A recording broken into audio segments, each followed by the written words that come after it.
Chris Gore got the knowledge in store. Oh yeah, Alan Lang, watch him chop up a fire. Movie and TV show reviews what you need. Film threads on fire, we're planting the seeds. Film thread, we keep it real. Dive into the stories, you know the deal. Turn the phone, it's the place to be. Movie lovers gather round. 1, 2, 3. From blockbusters to indie gold. Oh yeah, Chris and Alan break the mold. Pop your corn, turn down the lights. Get ready to groove through movie nights. Film thread, we keep it real. Dive into the stories, you know the deal. Turn the phone, it's the place to be. Movie lovers gather round. 1, 2, 3. Grab your popcorn, sit right down. Film thread's the hottest show in town. Yeah. Laughs, chills, and deep debates. Chris and Alan, let's celebrate. Woo!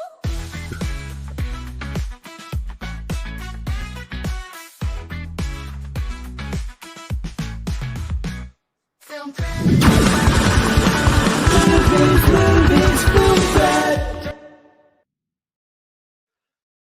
That was weird. Hey, it's Friday. Having a little Halloween hangover here, so I don't know how I'm gonna deal with this. But Alan is here. We've got a lot of films to review for today. Here, the new Tom Hanks movie by Robert Zemeckis. Blitz is in theaters. Emilia Perez is in theaters. Heretic, Conclave, Your Monster, Anora. Alan saw Anora, so that'll be something. I'm sure boobs will come up. Plus an interview with Okie filmmakers Kevin Bigley and director Kate Cobb. They'll be here today. Plus a reaction to the Skeleton Crew trailer that just dropped, and our main topic, Agatha All Along. The finale was yesterday, 2-episode finale to coincide with Halloween. I watched it. What did Alan think? That's what's important. And we'll do. I'm Bluey, goddammit. What? That's oh my God. Hello, Mr. Gore. I have a plan. I will close all the portals so he will never get out again. But for now, we shall call him Alan. Alan. Alan. Alan. Thanks. Thanks, Dave. Oh, Hal, whatever. Hey, well, all right. Before we get to all of our topics, what did you do for Halloween? Well, I do. Well, we'll talk about the Anora portion of it, but I took my wife to see Anora. Wow. Okay. Yeah, we'll talk about it. That's a great couples movie. That's We'll a great talk about it later. So no Halloween shenanigans at all? No. I mean, there's so much stuff going on in the household. And plus, I told you, I'm for the last 2-3 days, I've been averaging about 3 reviews a day. So I'm pumping these things out a bit. No, it's been very busy. I actually saw a movie in the afternoon. I went and saw Here at 2:00. Mm-hmm. Ran some errands, and then went to the 35er in my Halloween costume. I don't know. I'll give you a glimpse of it. Here is what I wore to the 35er bar in Pasadena. I wore garbage. This was my costume. It's on my Twitter. You can see. And I had 2 hats. Here, put me full screen here if you would. Yeah. I had 2 different hats. One that said "Make the comics industry great again," and "Make movies great again." And then I wore garbage. This was my main. I wasn't the only one with this costume, by the way. So there you go, garbage. And I'm just gonna put that in the garbage now. I feel like you're revealing who you're voting for. That's just a subtle I'm bit. very middle of the road. You know that about me, Alan. I'm very middle of the road. But Just I look, I like a good meme as a costume. It's a good meme. I think it's funny. I think after the election, when America comes together and all this division goes away, thanks to the mainstream media, there'll be no more division. We're all going to come together in peace and rally around whoever the new president is. I'm just saying this guy has ruined many words like great and swamp and now garbage. She was big on defund the police. In Minnesota, she went out. Wait a minute. I'm talking now. If you don't mind, please. Does that sound familiar? She went out. And just to remind people, on Tuesday, November 5th, we are doing, this is the very first time we've done something like this. We are doing an election special, 5 p.m. Pacific, 8 p.m. Eastern time, when the polls are mostly closed. We are going to just look at memes, laugh, have fun. We'll invite a lot of our friends from Versus on, and we're just going to watch the results and see. I'm sure they'll announce a winner that night. It's none of this shenanigans. It's not going to drag out. It's going to be very obvious, the winner, very early. So I don't see a late night ahead of us. And we're just going to hang out and have fun. Because we have no real political takes worth talking about. I'm the last person to come to for political takes, but I do have some insights. I'm going to save those for our show. I'm going to save it. All right. Yeah, but let's say hi to everybody who's here. It's a happy Friday. So let's go. All right. Ololi Ukwe. Let me do it. Ololique. I think there's an Ukwe, isn't it? Close enough. Ukwe. Okay. It's the end of the world as we know it, and I feel fine. Suns and Shadows. What's the over/under on cups of coffee Chris had? Yeah, the over/under is at 1 right now. I'm at 1. This is cup 2. Cup 2. All right, so we're over. The Nerd Faraway. Boy, am I glad to see you, chat fam. It's been a shit show of a week. Yeah, for me too. Roxanne Night. It really was the gayest Marvel show ever. We will talk about it. Okay. Ololi Ukwi. Oh, there we go. The Nerd Faraway. Thanks for having me as a member. Film Threat. Heart emoji. Yeah, and thank you. We've got Mike. I have so many new members only videos to upload. I went to the premiere of the second season. I saw the first 3 episodes of Arcane season 2, the last season, coming to Netflix. And I was there. I filmed the Q&A. And speaking of gayest, you know the guy that's in the clip that says, "Is this the gayest Star Wars ever?" He was the moderator at the Q&A, and I filmed it. So that will be uploaded for members only. You'll get to see it. I'll do it after the stream, and you'll see all these videos from that premiere. I don't know how I get invited to these things, but I'm invited. And it's a weird week. Like, started off, I was using my air conditioner. Sometimes you might see me go like this. I'm turning the air conditioner. I'm adjusting the temperature. That was the beginning of the week. That was Monday. Now I'm wearing a hoodie, a Film Threat hoodie, but I'm wearing a hoodie because it's cold. It's suddenly like California just switches. You know, we don't get fall. Yeah. It's summer and winter, and boom, it's like 40 degrees in the morning. Yeah, because last week it was 85. And now it's like around 70, if not under, and it's getting 50 at night. So yeah, it's like a switch. 2 more quick comments here.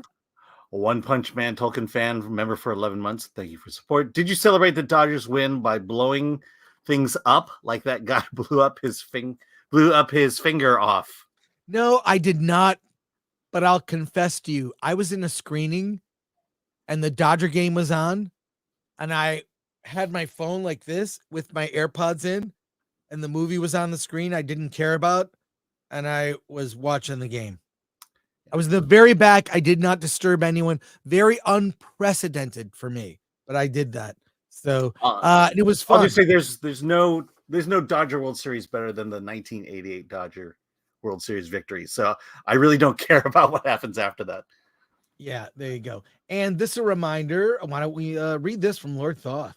All right, from Lord Thoth. Like, share, subscribe, hit that bell for notifications. Sign up as a member. Join us on X, Discord, Rumble, and Instagram. Buy our merch. Shop.filmthread.com. You see that blue hoodie there? That's what I'm wearing. So you can't see the back of it.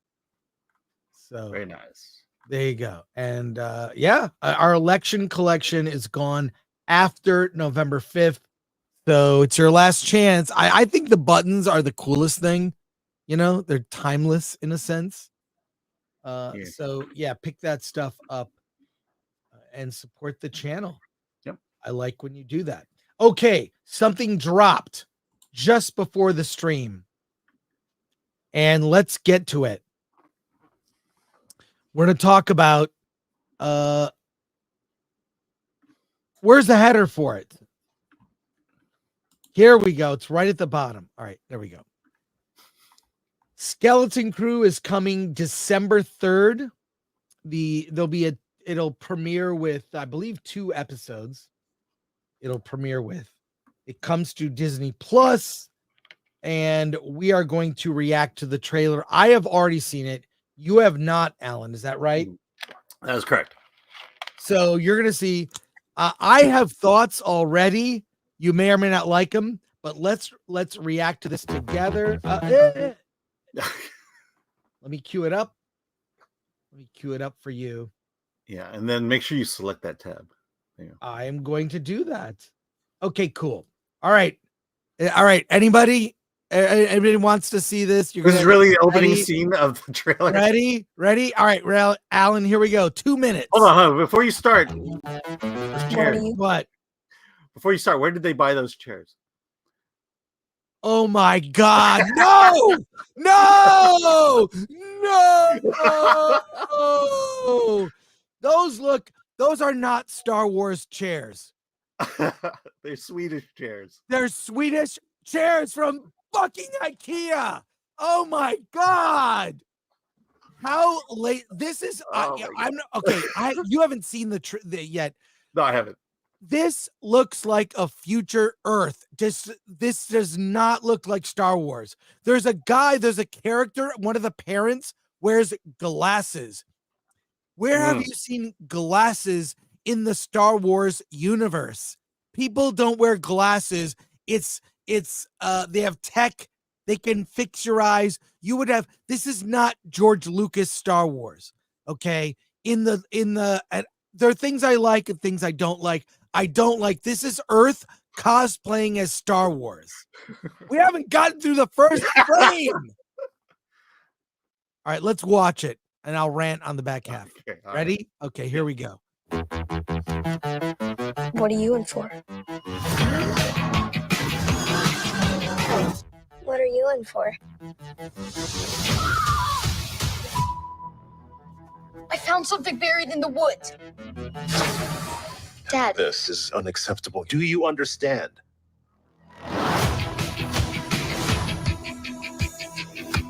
What do you think it is?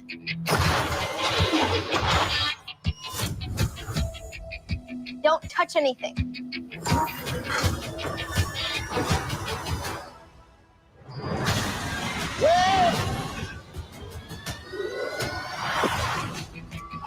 What did you do? We're lost. Really lost. Stay together. We just need some directions home. Come on, kid. Pay up. Whoa. Where'd you two find an old Republic credit? Over here, quick. I'll get you home. We'll make a partnership. But we have to move fast. I need you to take the controls. Okay. Neil? Neil?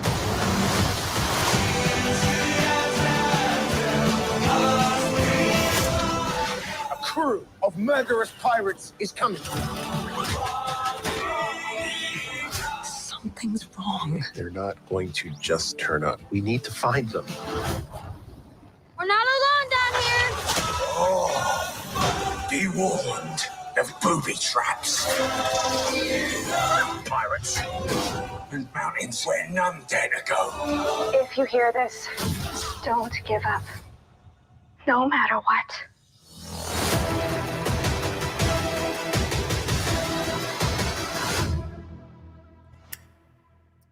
Well, first of all, they said boobies, so I'm Yeah, well, no. Okay, serious comments here. First of all, it looks too worldly, earthly to be something Star Wars. Secondly, it looks way more expensive and ambitious than Acolyte. I mean, there's production value, right? There's production value with this. It looks good in terms of the effects and the. No, it looks fine. If this wasn't Star Wars, this is actually a fine movie. 80s inspired. Well, it's an 80s song done with, I don't know, is that Huttese? Did they redid a song from the 80s in Huttese, I think, but we'll check on the language. I don't mind that this exists. I think it's fine. Jude Law, I like. He had some gravitas. I just saw him in another movie that's coming out in December that is going to cause controversy, but it's called The Order. We'll get to that later.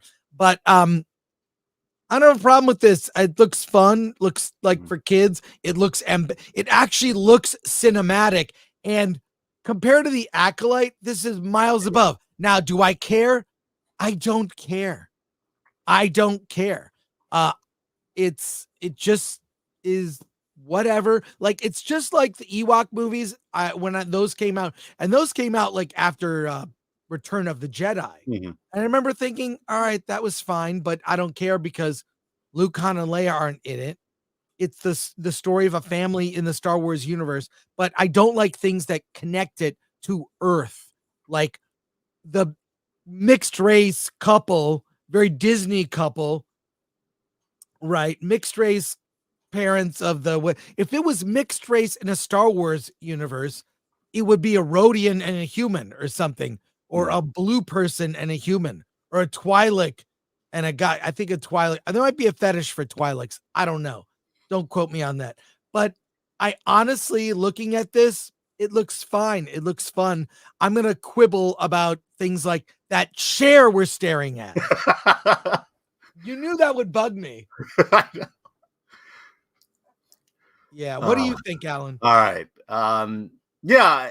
Look, it's not for us. This is a kid show. The feel of it is a kid show, and quite frankly, watching the trailer, it reminds me of kid adventures like this that you would see in movies from the 80s and the 90s. Yeah. So I think the only quibble anyone could really have about this is that they slapped the Star Wars brand on it. And I'm okay with it, because when it comes down to it, no one's going to say this is canon. The Star Wars lore, the Skeleton Crew, but in the Skeleton Crew, this happened. No one's going to say that. And so this does less damage to the brand than the Acolyte will or has done.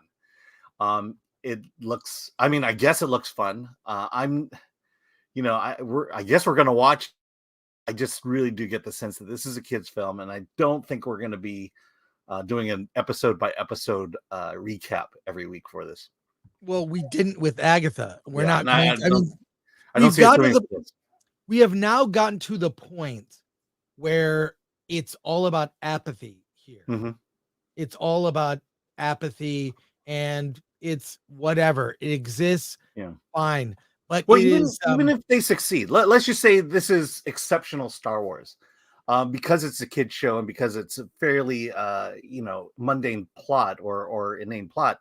It's not something we need to watch. It's not gonna add to the lore and the canon, and so therefore I don't think we're gonna be going week by week on it. Yeah, I don't think they're gonna bring up Luke Skywalker or General Leia or a Coruscant or things like that. I mean, it might bring up those things in terms of just reference, but it's an 80s inspired sci-fi kids adventure wearing a Star Wars skin. And honestly, I have no problems with it. I think it's clever to use that song with, I'm going to say probably it's Huttese. They use Huttese. I don't know if you saw the closed captions. So no problem with it. We'll cover it for sure. I, for one, though, would rather see something like this. I'm going to share a screen with this. See what you think of this. I don't know if I don't think I've shared this with you, but what do you think about our Ewok adventure, Alan? It's like, we talked about this. It's like My Two Dads. We're yes, stuck on Endor. We're stuck on Endor, and we have to take care of a tribe of Ewoks. Yes, my 2 gay dads on Endor with a bunch of short furries, and Chris and Alan who went off their diets. I think we look a little beefy there. I don't know what's going on, but I might want to see that. Yeah. Now I know how you can make Skeleton Crew great. Have a scene that features Han, Luke, and Leia in it. You mean if there's a young Leia in there, or no? I don't know. I have no idea when it takes place, and who cares? Do people care when this takes place in the Star Wars timeline? Yeah. All right, let's go to your comments and questions here. All right. Red French Moon for €2. I watched Badger's replay. Great costume, Chris. Oh, well, thank you very much. You appeared on his replay? No, I was on his live stream from Pasadena. I was walking around, and I was only on for like 5 minutes. So. Okay. Andrew Cram gifted 20 Film Threat memberships. Hey, thank you. That is huge. Thank you, Andrew. That's awesome. Nice. New members. Look at the members only videos. Yes. DJ for 10. The Skeleton Crew is literally ripping off Goonies and The Last Starfighter. Feels like more of The Last Starfighter. Well, that and Goonies with the kids, but exactly right, DJ. And I like Last Starfighter. Goonies, I was not a huge fan of. I know maybe it was the age at which I saw it. I was not a kid, and I didn't care about that movie. It annoyed me. It had Short Round in it. That's why I saw it. I like Short Round. Yeah. Leo Cody for 2. Seems like Disney still has money to lose. Shout out to Leo Cody, making our memes, making our videos. Yes. Thank you. I can't wait for what he has in store for Tuesday. Day Trippers for 50. So basically, it's the Kirkland version of Stranger Things. It's a pass for me. Kirkland is, of course, the brand that Costco uses. You know, it's always the cheaper brand of vodka, or name a thing. If it's Kirkland, if it's Kirkland, it's the sign of quantity. Yeah. I don't mean quality. I mean quantity. Because you go to. Do you know how Kirkland works?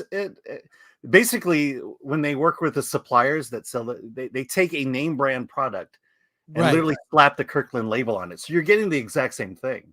Right. It has a different label on it. There's even a website you can go to and see what the equivalent is. Like their vodka, I believe, is a really good vodka tequila. So they have the Kirkland brand. You can see what it actually is in the bottle. Yeah.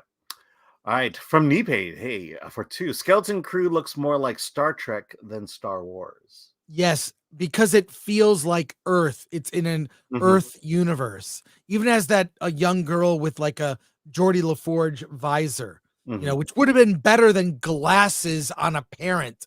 That is so dumb. God, like who is knee pain? You're with me on this. There's something. George Lucas was the gatekeeper of stuff that is Star Wars and not. And the people that are gatekeeping now are all, at least it looks way more, based on the trailer, looks way more ambitious, more expensive, more like real people behind the scenes making a thing. People who know what they're doing.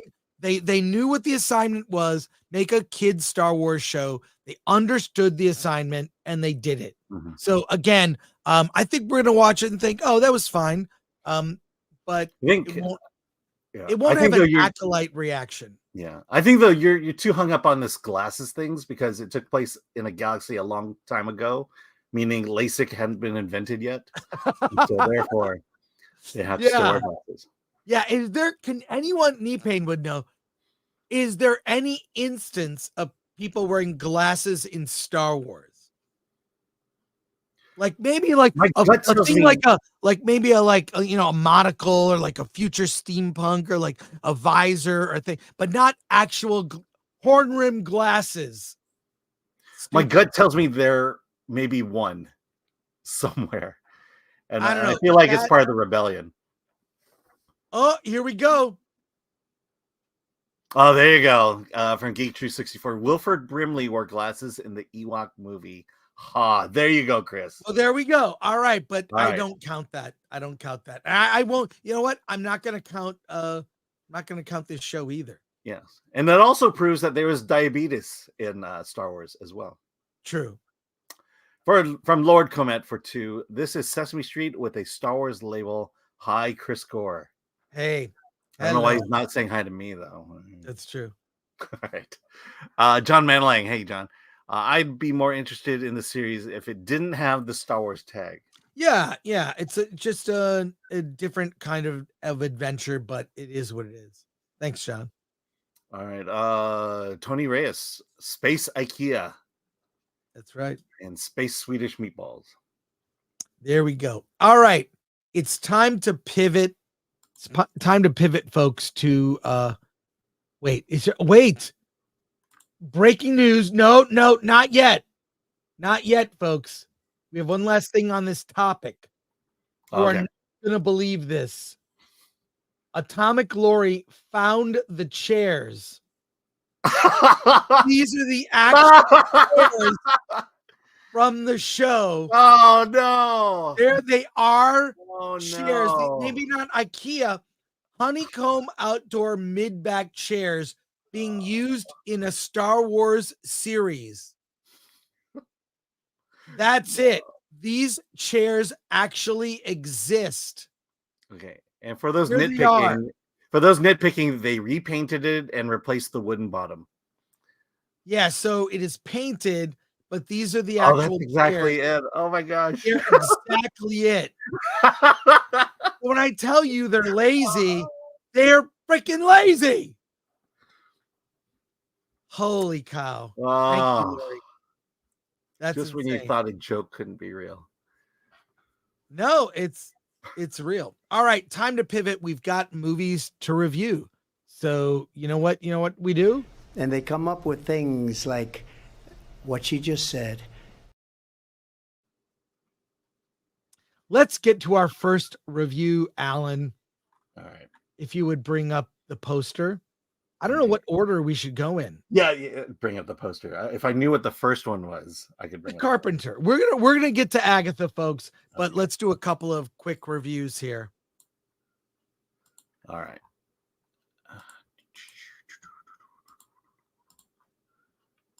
Should I play some music? There we go. I got it. It all has to do with knowing what the movie's going to be. Cool. Yeah. All right, Alan, tell me about the movie The Carpenter.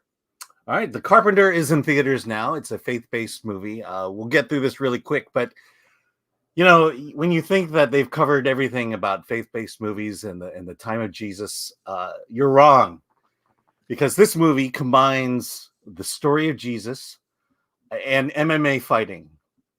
Are you joking? No, I'm not joking. Oh my God. So the main character here is, his name is Oren. Him and his brother Levi, they were adopted by a couple who live in Cana, and by day, the father is a very proud man. He loves the life he lives. His two children, but unbeknownst to him, his two children are off in the middle of nowhere, engaged in MMA fighting. And so the opening scenes are of the father fixing the house and the boys in a ring fighting for money, of course. And while during the fight, the father falls off the roof of the house, and as the two return, they see their father dying, and his last wish is that the boys would take their mother back to Nazareth, where she came from, to be with her family. Fortunately for Oren, there is a fight pit in Nazareth that is very popular, and that he would fit right in. And so he goes there, and so Oren has to kind of get the lay of the land and be part of it. And he's somewhat of an outsider, since he's not really he's not really Jewish. So he hooks up with his uncle, who happens to run the fight pit. And while they're fighting, you got the Romans involved, and then there's the Jerusalem Invitational that's going to be coming down the road. And if Oren can prove himself to be the best fighter of Nazareth, he can compete for the name at the Jerusalem Invitational. That sounds silly to you right now, but here's the good part of the movie. Living in Nazareth is this carpenter. named Yeshua. And one day the Romans start chasing him, Orin around because he damaged something at a marketplace. He has a black eye. Orin runs to this stranger's yard and hides in his bushes. The Romans come by, say, "Are you looking for this man?" And Yeshua says, I know this man you speak of. What has happened? He damaged some stuff, and the man Yeshua pays for the debt. And then brings Orin into the house. Yeshua then heals Orin of his black eye. And the two begin a mentorship relationship where he has to kind of make decisions about his life and his future life. There's a girl involved. He may not want to be a fighter for the rest of his life.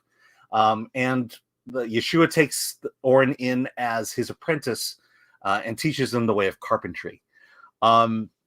So let's get down to brass tacks here. This is a faith-based movie. It's right. Pretty much falls in line with it.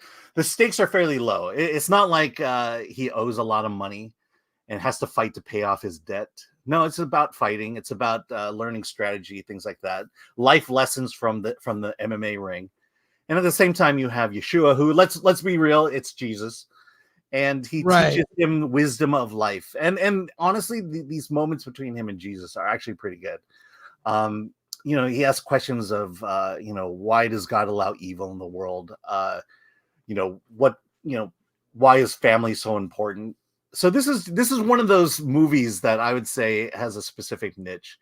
I think manly men have been left out of faith-based movies for a long time. And I think this is the attempt to bring manly men into faith-based films. Fighting's okay. There's a lot of it. It's nothing. There's no blood. But there's a lot of choreography going on. I give this movie a bare recommendation if you're into faith films.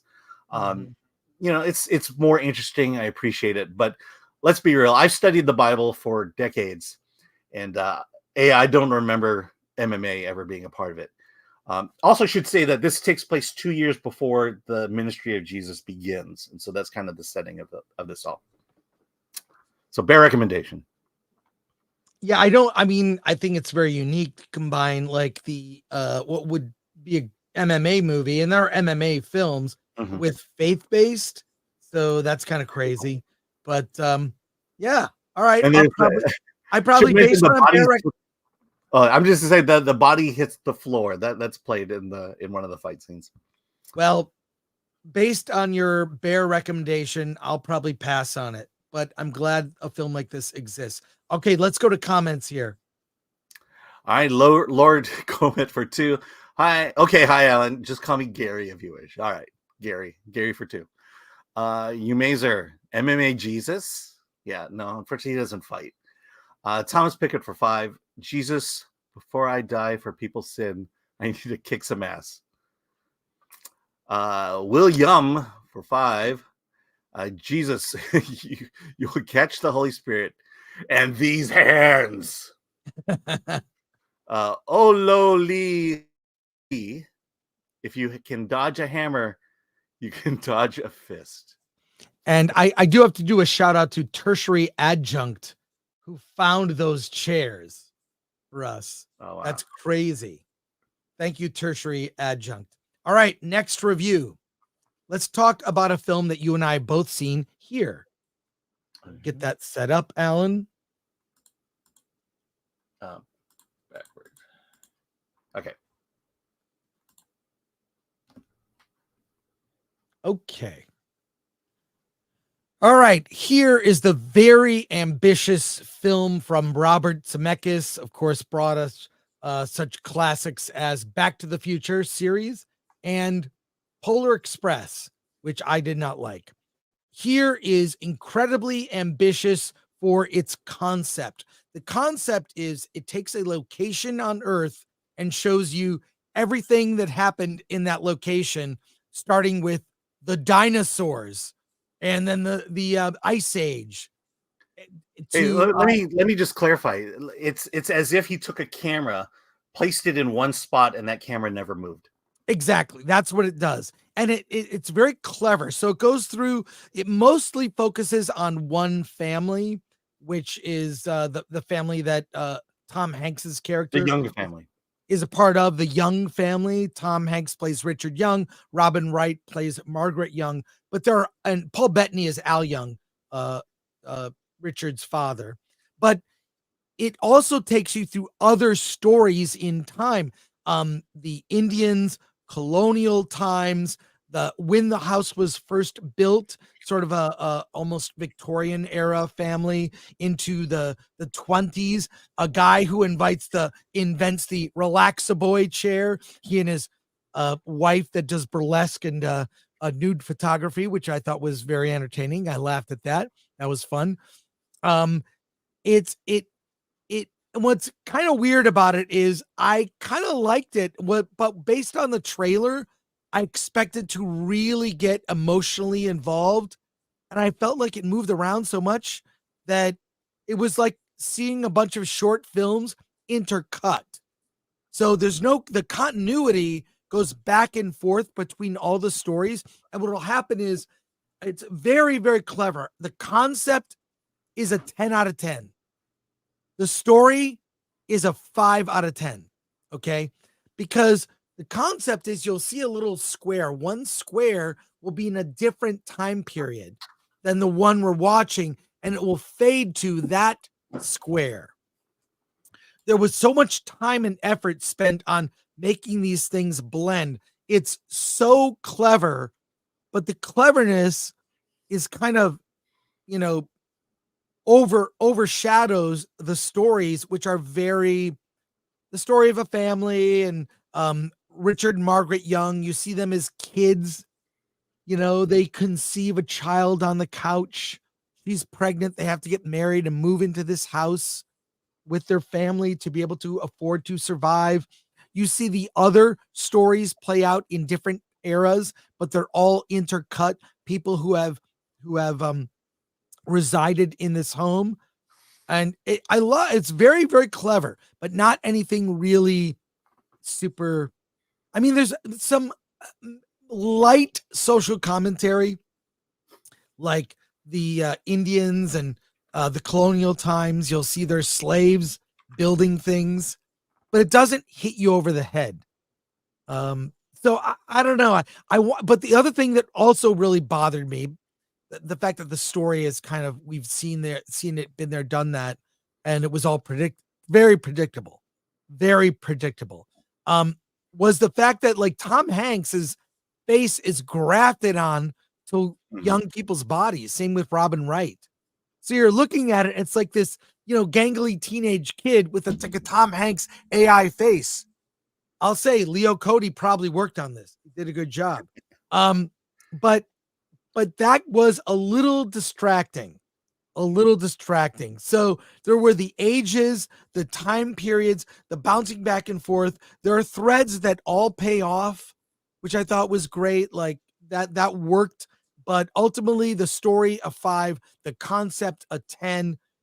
I could go on, but I expected, based on the trailer, I expected to be moved, and it just wasn't there for me.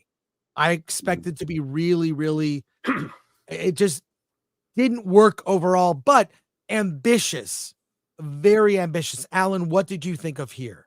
Yeah, I agree with you for the most part. I do like the concept. The opening segment, the opening moments of the movie is just really using the concept in hyperspeed, Right. just so you get an idea of how the gimmick works. But I agree with you. In terms of the story, I'll tell you why I had a problem with it. I do improv. I'll be doing improv tomorrow at the National Comedy Theater, and one of the ideas that I bring to my style of improv is the idea of stakes. Meaning, if you're going to go on stage and you're going to do a scene, you have to have some stakes. If the stakes are too low, it's a boring scene. For example, if I'm going in to tell my wife what a wonderful day it is, and I hope, we got a plan for the trip to grandmother's, the stakes are fairly low. If I go and buy a bag of groceries, the stakes are very low. And this is what this movie felt like, is that the stakes were just too low to make it interesting. Let's put it this way. This could have been, the story told could have been the story of my life. And quite frankly, my life is not that interesting to make a movie out of it. And I think what you're seeing here is just a story about normal average people going through normal average things. The conceit here is that the Tom Hanks and Robin Wright character, they're living with Tom's family, with Alan and the mother, Alan Rose. And they're feeling claustrophobic, ironically, in this. And something everyone experiences, and to make a $100 million movie about that just seems kind of like a waste of time.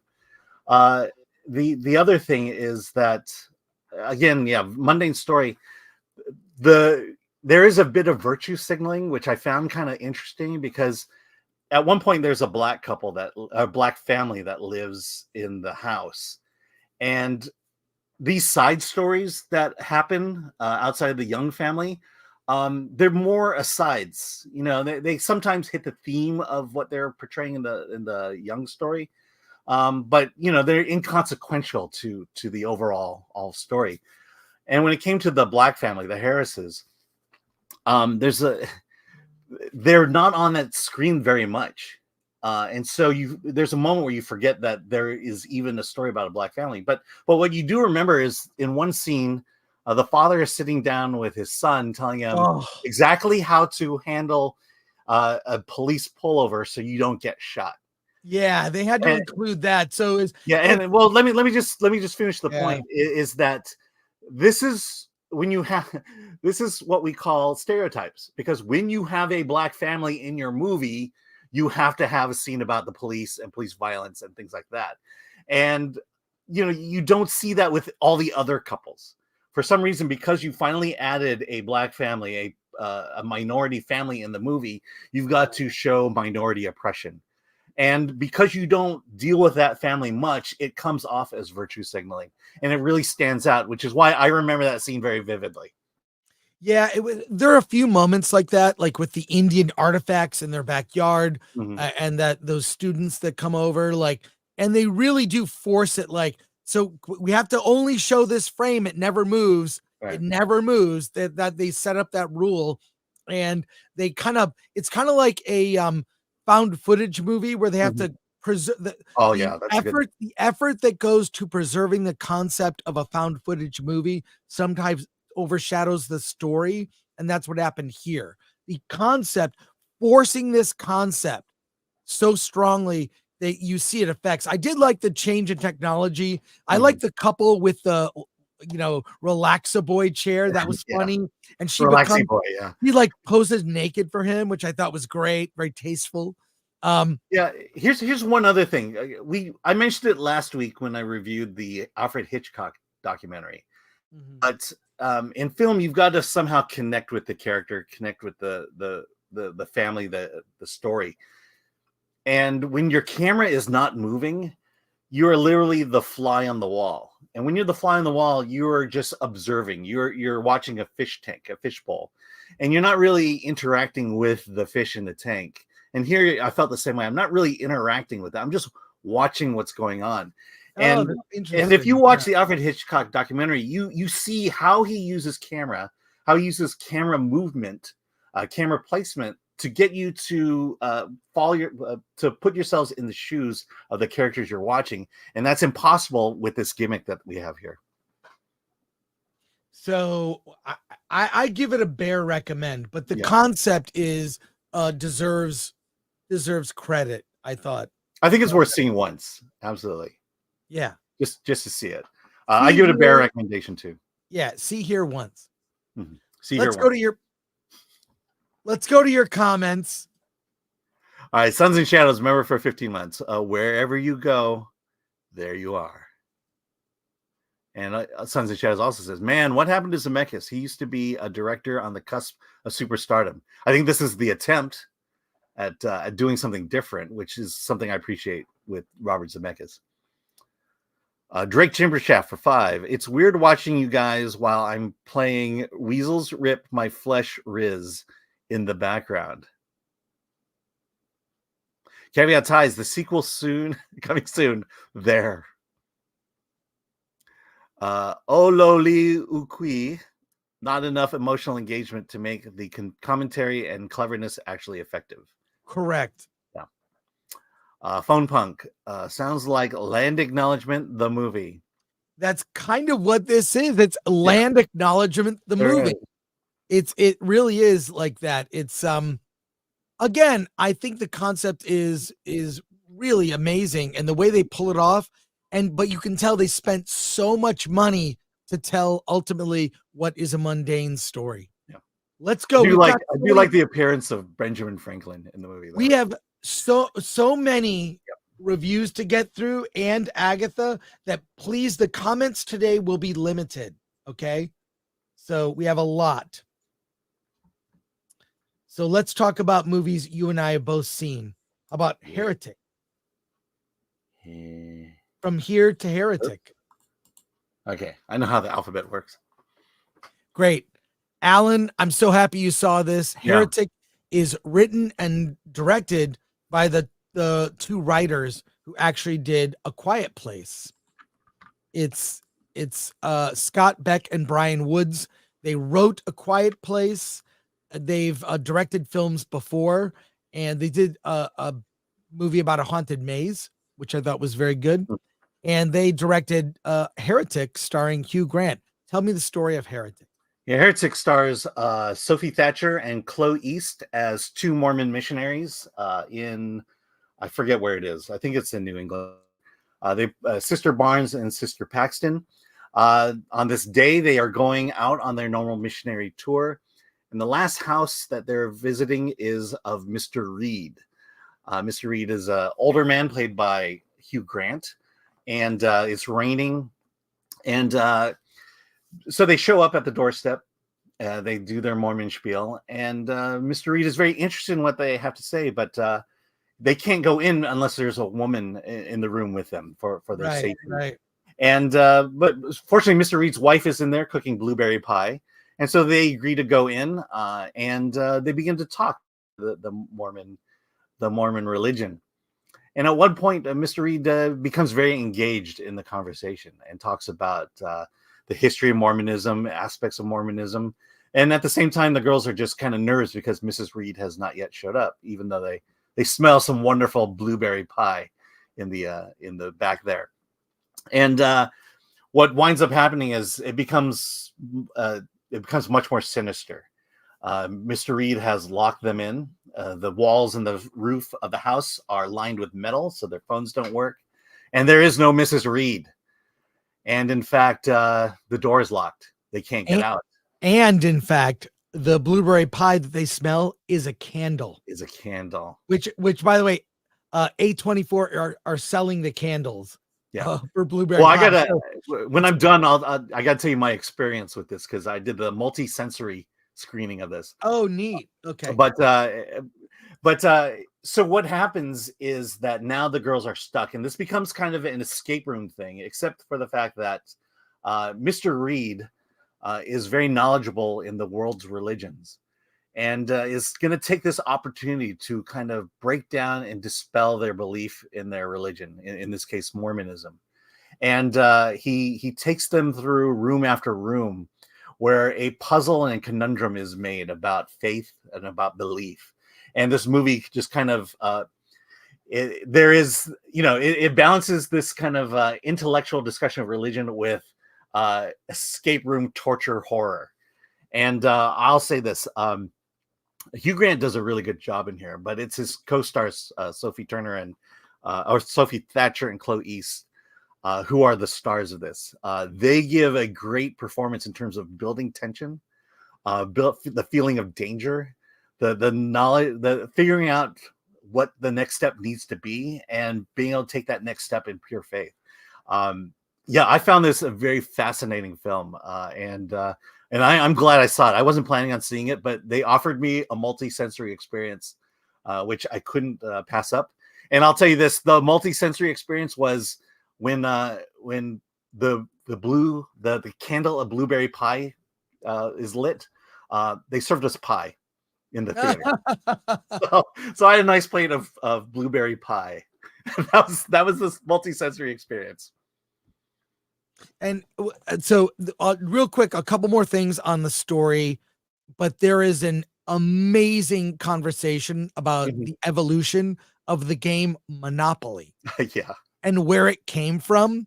And what he's doing, he goes through the board game Monopoly, its true origins, what it meant, and board games. He even brings up in a discussion of religion, Star Wars Episode 1 and Jar Jar. And Hugh Grant does an imitation of Jar Jar. Excuse me.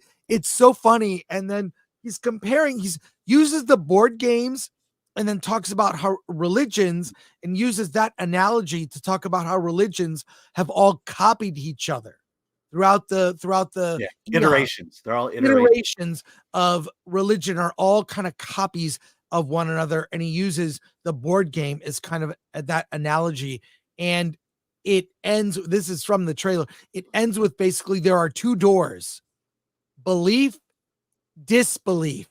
Choose one door, and then the movie escalates from there. That's about I should mention it's no very more much than that. No more than that, though, please. It's very much a horror film. Yes, and there are horror elements. The choices the two girls have to make. There's a lot of weight behind it, and the film does a great job of building that weight, building that tension at every step. So when we describe it as kind of this silly discussion of religion, no, it's a much deeper discussion of religion, and there are stakes behind it as well, life and death stakes behind it. And so it's a very clever movie. Yeah, I will give it a strong recommend because I happen to love horror that is psychological with stakes. Yeah, I mean, I'm not going to say there's not gory things happening, but this isn't the substance, it's not, the focus is not the gore. The focus is ideas. And that's the kind of horror that I prefer. So I'll give this a strong recommend. I'd say 8.5 at least. Yes. And I'll say this. I did talk to one of the directors. All that stuff, the research is true about Monopoly. You can look that up. So after you see the movie, you'll want to research Monopoly. So strong recommend from me. Alan, what did you think? Yeah, strong recommend. I will say though, the ending, there's a horror trope that happens at the ending, which I won't mention, but that kind of let me down. It probably knocked a half a point off of it if we were doing gymnastic scores in terms of sticking the landing. I guess you have to do it, but it just seemed implausible. Yeah. I did like the first half better than the second half. I think the second half is not the payoff I was hoping for, but it's such a great setup, and Hugh Grant is unhinged. He's amazing. Yeah. Let's go to comments here now. Sons and Shadows for 5. A theatrical experience like that sounds fun. More of that, please. Yeah, I think it's okay. Bill S. Preston, Esquire. Monopoly was invented by Lucifer to destroy families. That's so true. Ray Lacka, did the blueberry pie at least smell nice, Alan? Yes, it did. It was a lovely piece of pie. Mike Smith, these are the guys who made the movie Haunt, which is fantastic. Been eagerly awaiting their next film from these filmmakers. Yeah, and if you go back to the Film Threat podcast, when we were audio only, I interviewed these directors about Haunt. If you go on, I'm sure it's on SoundCloud. I interviewed these directors when Haunt came out. This was in the before times. Stephen Jordan, a religious Saw movie. That's a good way to describe it. All right. The next film we will talk about is Your Monster. I'm going to go kind of in the order of these, how I have them up here. So, okay. Cool. All right. Alan, you did not see this movie, did you? No, I did not. But it's in theaters. It's from Vertical Entertainment. Your Monster is directed by Caroline Lindy. It is the story of a young woman, Laura Franco, who is an actress, and her boyfriend, Jacob, is kind of a jerk. It's kind of a jerk, and he is a playwright making a play inspired and starring her, Laura is played by Melissa Barrera. And she's so excited to be the focus of this play, but things go south when their relationship goes south. And suddenly she's no longer starring in this play. So strangely enough, I don't know how to describe this, but a monster starts living in her place. Played by Tommy Dewey is the monster, who looks like basically the Beast from Disney's Beauty and the Beast. Kind of actually attractive. He looks like a lead singer of a metal band, oddly enough. He's not that ugly of a monster. And she's basically recovered from cancer. She's dealing with that. The monster is sort of a it's like an allegory. It sort of mirrors her battle with cancer and also battle with the a-hole boyfriend.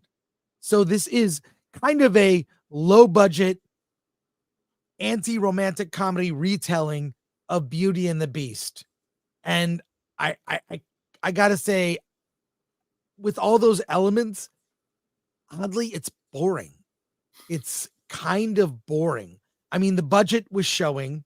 There are ideas there, but I don't think they really had the money to pull it off in an ambitious way. And the fact that the monster is kind of played by Tommy Dewey is actually appealing. He's actually like cool and chill compared to her quote boyfriend. They're not really, they're on a break, right? It's so obvious. It just telegraphed everything happening with it. It all builds up to the play debuting and the performance. And so everything is kind of predictable. They go to a Halloween party and Laura brings the monster as her date, but everybody thinks he's in makeup, but he actually is the monster. And there's a lot of fish out of water stuff and awkward roommate stuff and just a lot of messy ideas. But oddly, I found myself kind of bored with it.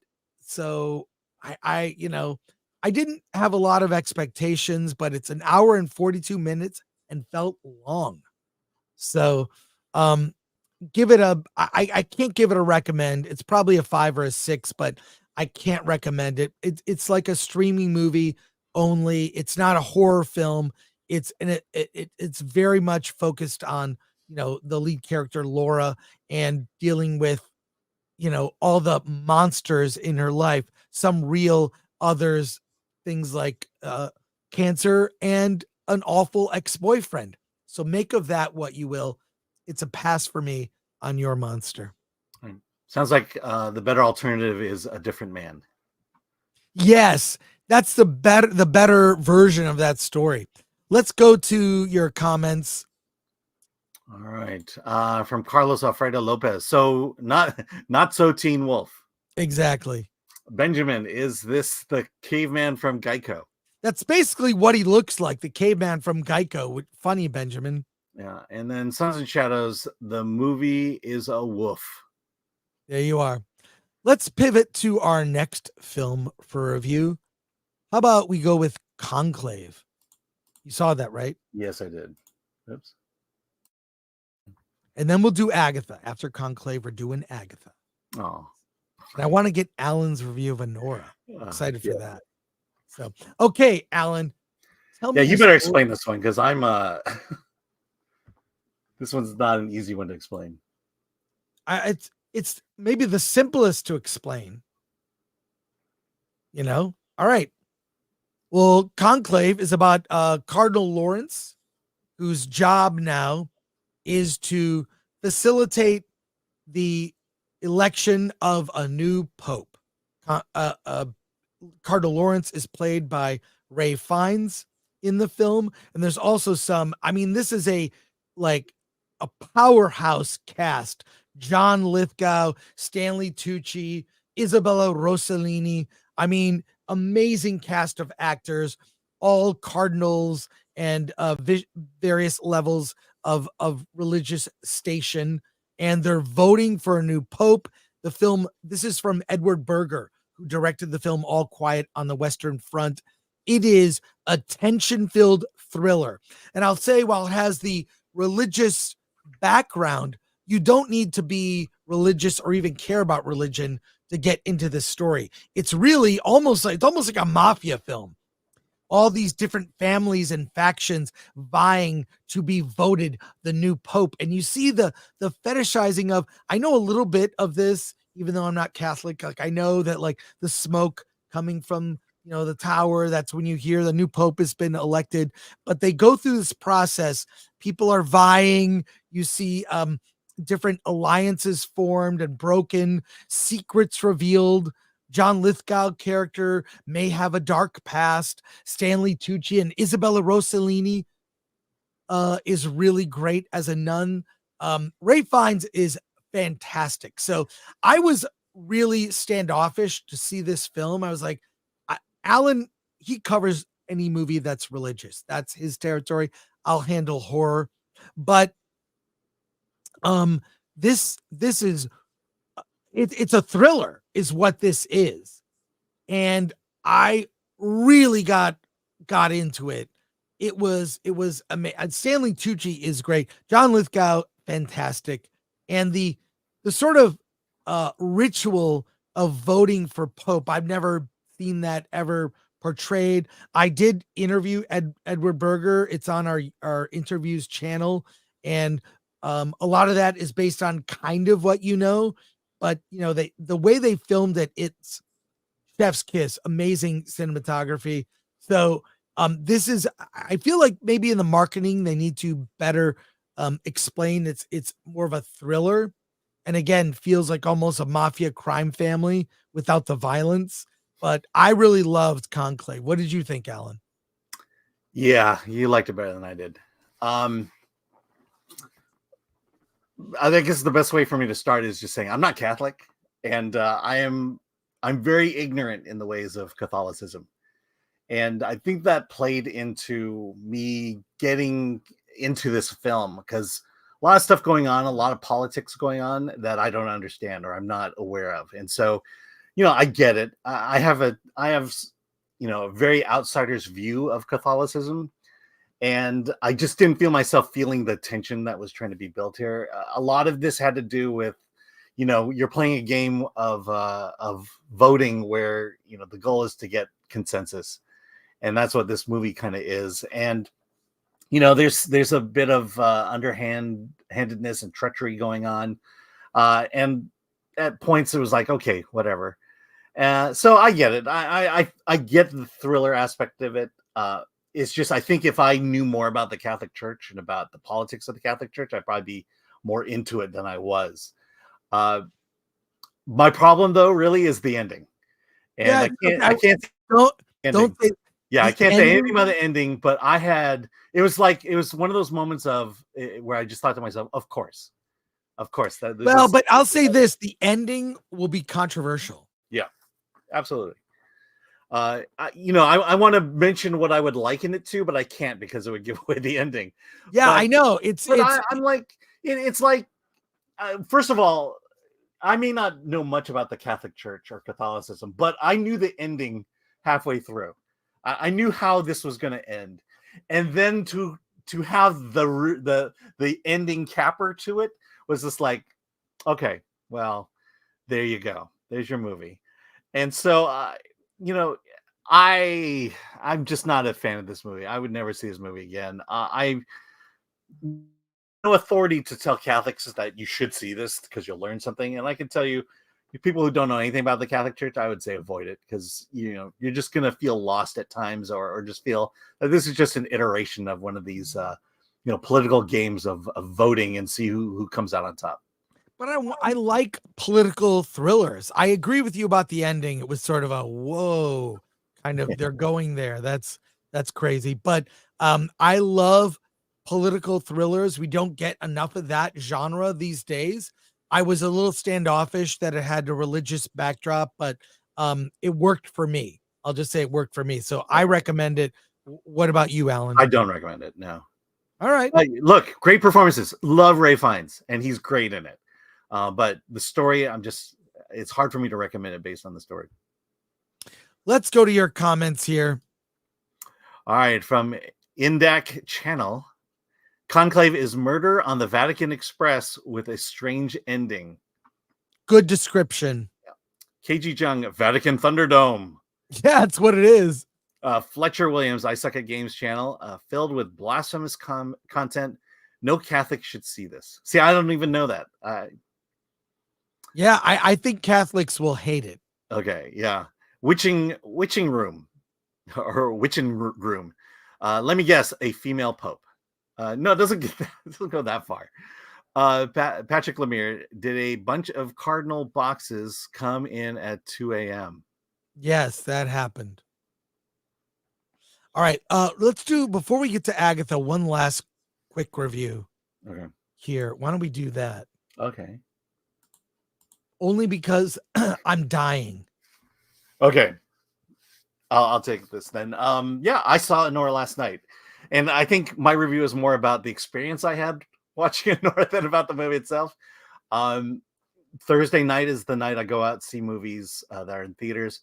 My wife, as you know, she's been ill, but she had enough strength to go out and see a movie with me, and so I was like, okay, I'll take you. So it's like, what movie are you seeing? I say, I'm going to see Anora. She goes, what's it about? And I go, it's about a sex worker. You're not going to like it. And she goes, I don't care. I'm just coming out to see a movie with you. And I go, fine. And so basically I warned her. Let's just say I warned her. So we go in. I know nothing of the movie. The movie starts. And the opening sequence is a strip club with at least half a dozen strippers, topless strippers, giving lap dances. And let's just say that nudity and sex in films do not stand out the most unless you're sitting next to your wife while watching it. And I looked at her and I just said, you asked for this. You know, you knew this was going to happen. And not only was the opening scene just a bunch of topless women giving lap dances, but there's a lot of nudity in this. And of course, my wife is sitting next to me. And a lot of sex in it. Yes, my wife is sitting next to me. And at the end of the movie, we just kind of turned to each other and said, I kind of like this movie. And so I really like this movie. And weirdly enough, my wife really liked this movie. And I'll tell you, I think nudity and boobs are great. But this story really is about this girl, Anora, this young woman, Anora, and the fact that she has to fight her entire life. In this movie, she is in this constant state of fighting. She's given brief moments of pleasure, but it's her life is a fight, and the movie kind of builds upon that, just builds and builds and builds upon that, and to a point of catharsis. And with like a lot of Sean Baker movies, especially with Florida Project, you know, it's this simple ending that just pays off everything you saw leading up to it. And you know, it's just a really interesting story. And here's one moment, and again, I can't spoil it, but there's a moment in this movie where the film stands up for men in this world of toxic masculinity. And for me, that was the most refreshing scene I've seen in a long time. It's like, yes, thank you for speaking for the majority of men in the world. And so I do love this character study. I love the story how it plays out, the twist, the turn, the massive turn it takes into the second half. And then the third act, it is just a well done told story. If you know, let's just say my wife was not as thrown back by all the nudity and sex. So, you know, maybe you can bring your wife to it. I wouldn't necessarily call it a date movie, but for me, it was a date movie. So yeah, big recommendation for me for Anora. I'm surprised to hear that, but I'm also surprised to hear that your wife liked the film. I mean, there is some graphic nudity and sex, Yes. but I'll say this, there's heart to it. Like Mhm. Anora herself, you see how much she has to fight just to survive, as you said. And in the middle of the movie, she's in love. Like it starts out as a transactional relationship Mhm. that turns into real affection and then goes awry. Right. And that's But all you need to buy know. into that love. You buy into Yes. the fact that these two people love each other. And Yeah. again, just a testament of good storytelling. Yeah. So, God, I'm glad that you liked it. I did not expect that, Alan. Yeah, I'm surprised my wife liked it. That's a big surprise. Let's go to comments here. All right, Razorburn. Strippers, count me in. Aurora uplinks for 5. I won't be surprised if Agatha is back as a suit. You want to say that one? No, look, we're going to save that, Aurora. Yeah. So we will read that comment. Okay, Thomas Pickett. I think we have Oscar's best film here. Yeah. It will get nominations. She will get Best Actress for sure. Did Florida Project get nominated for Best Picture? Yes. Okay. Yes, it did. Okay, there you go. Locked in. Olo Li Ukui. And Alan's wife got up and walked out when Alan roared, "Prepare her for our pleasure." Oh my God, I am hardly sorry, but that never gets old for me. I know. I told my wife, look, I have to review this movie. Yes. I will rule you one day, Flash Gordon. Wrong clip. I don't have the other one. Yeah. Well, I warned her, we can't walk out of the movie. That was the only condition of me taking her to see this. I'm Bluey, goddammit. All right. Let's see. Are you moving next one? Yeah, sorry about that. Okay, I think we have ADL. Sean Baker has mastered a good ending. That ending is heart-wrenching. Not going to talk about it. It's so good. Yeah. I mean, Florida Project. I mean, that ending just got me. Yeah. CD sign 69499. As a Catholic that made it to Rome and involved in the church, I agree and also think it should not be patronized by Catholics. All right. Catholics not into this. All right. And now, Alan, it's time to talk about Agatha. You were sent a poster on River. If you would set that up. Yeah. Okay. Let's do that. Let's do that. I'm going to stall and I'm going to play a video. Is the gays. What are you talking about? That was not long enough for me to do what I need to do here. All right. Well, take your time. Take your time. I'm almost there. Yeah, take your time, Alan. Come on. So when you prep for the show and you suggest all these stories, do you pre-read them in advance? Well, again, this is a list of things that this story came out at the last minute. All right, we'll talk about this on Friday. Next story.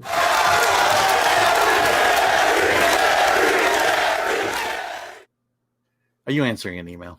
Yeah, because that's all I fucking do.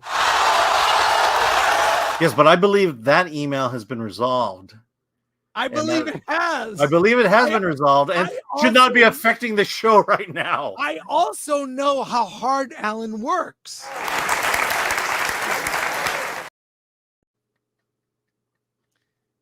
Let's talk about the season finale of Agatha All Along. We have been watching the show kind of on and off. I think this show debuted with kind of a whimper in a way, with a lot of apathy. This is, of course, Agatha Harkness, who was the main adversary in WandaVision, a show you probably should have seen for this all to make sense. The show evolved into a journey down the witch's road with a cast of likable and fanciful characters, basically a bunch of wine ants, and they're sort of offed one by one, and it's revealed that Teen is Wiccan. That's why I put up the spoiler warnings here. Last night on Halloween, the finale, the final 2 episodes dropped, and I don't think many of us really cared. In fact, not only is the show kind of not getting the traction I think that Disney Plus would have liked, people doing videos on the show are kind of underwhelmed by it, right? Like this is no Acolyte, right? It's not lore breaking in a sense that would be upsetting, but it really did end for me, this ended in the dumbest way possible, that I cannot believe they came up with this ending. And the spoiler warning is up there for a reason in the caption, because I have to talk about the ending because it's so horrible. Alan, give us your general thoughts about Agatha before I do this reveal. I want time for people to peace out. Yeah. So the best thing I can say about Agatha all along is it's consistent. It was bad. It was bad in the beginning, and it was just as bad in the end. So I find myself repeating the things over and over again that I've said about Agatha. The biggest problem is that when we go down the witch's road as an audience and as people who have no idea who Agatha is, even the Marvel version, the destination that it takes us to was not something we anticipated nor longed for. If you look at Iron Man, Tony Stark is in a cave. He's in trouble. He's just a rich billionaire.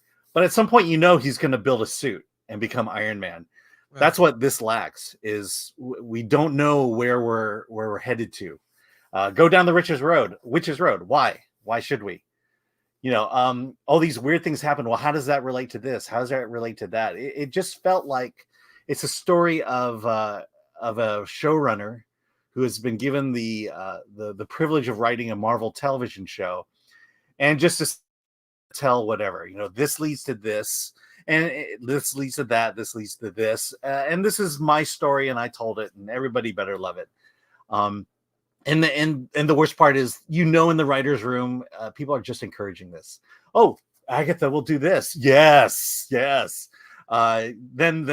Billy that. Yes. Oh, the teen. Yes. Oh, but he can't speak. Yes. Oh, we have the old lady. We have the Asian woman. We're going to kill them off. Yes. The only person to survive is the Black Witch. Oh, yes. There we go.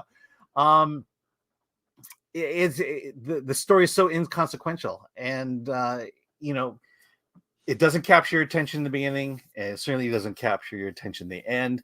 I mentioned before that we got the first 4 episodes early. There was not much gay into it, except the end of the 4th episode, but I was right, it got gay in the back end. So could you repeat that, Alan? What I'd say, repeat that? Yes. Agatha all along got super gay in the back end. It got super gay with the character of Wiccan. I'll give them credit for one thing. The costume for Wiccan is fairly comic accurate, but I'm ready to reveal the end. Basically, what was the point of all of this? It ends with Agatha dying.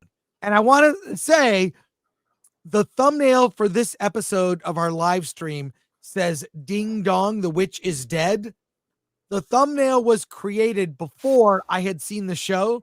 Our thumbnail is a spoiler. It's right in the background, right, Alan? Wait, yes, it is. Right there. Let's go. Yeah.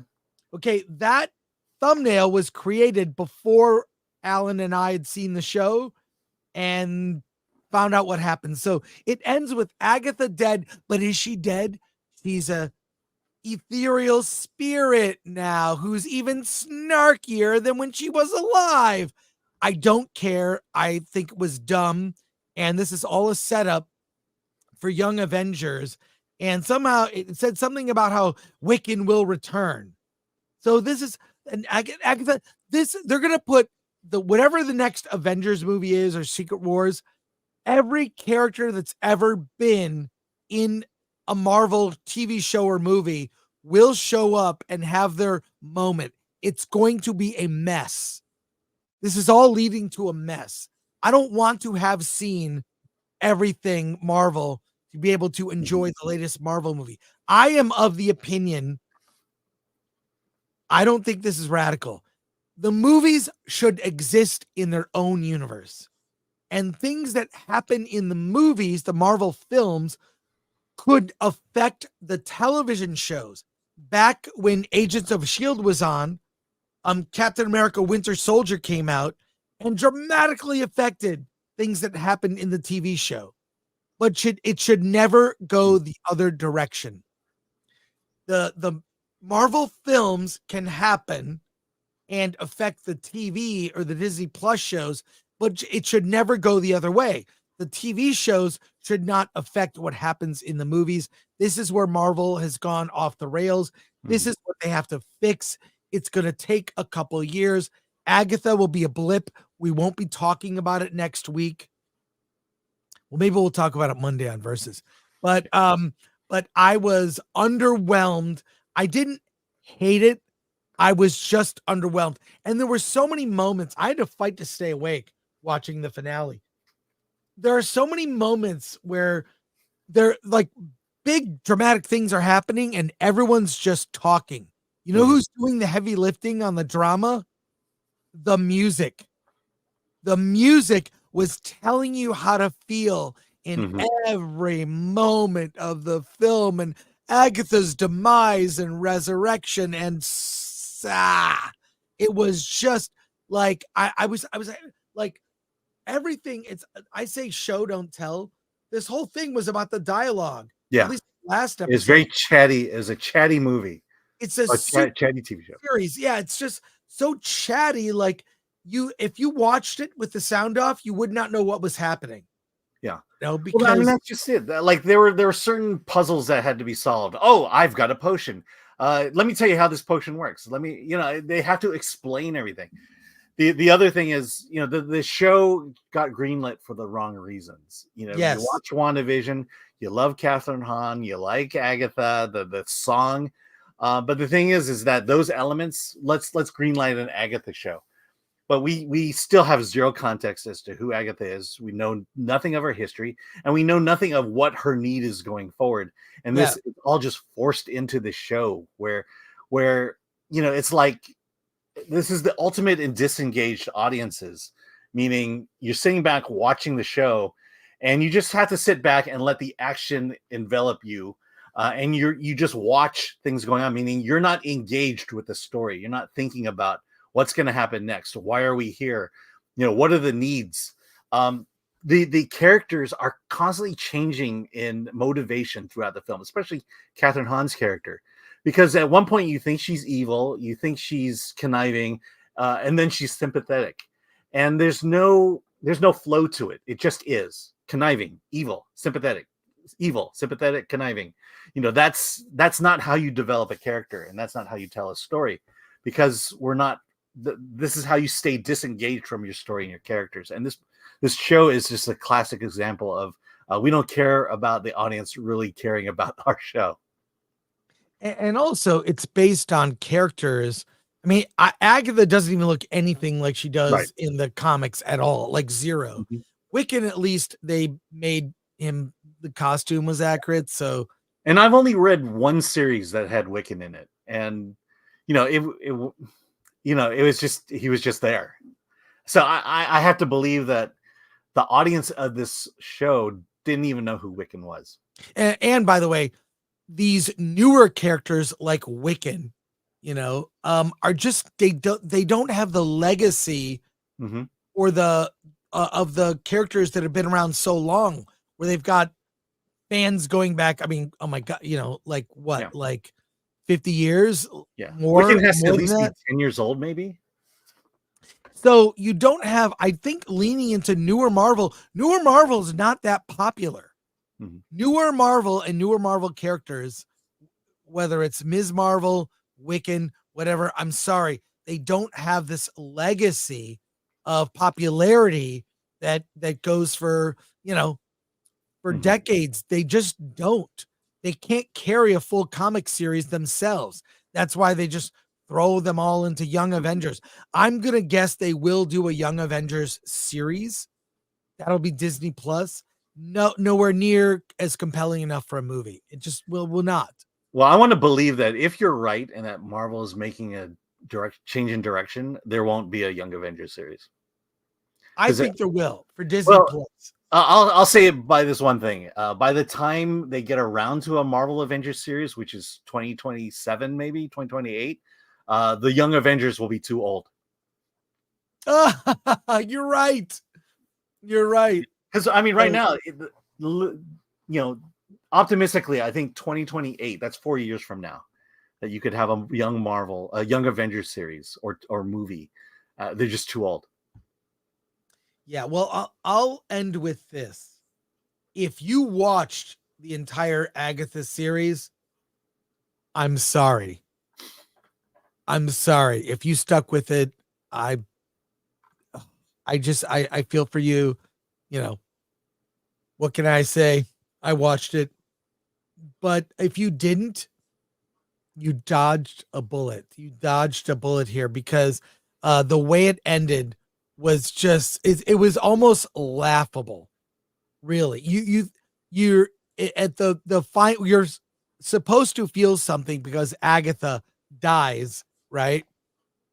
I just felt nothing. It was almost laughable. Then when she comes back as a spirit, she's just snarky, like nothing happened. Exactly. It's so dumb. It's so no dumb. character arc. There's no character arc. She didn't learn anything.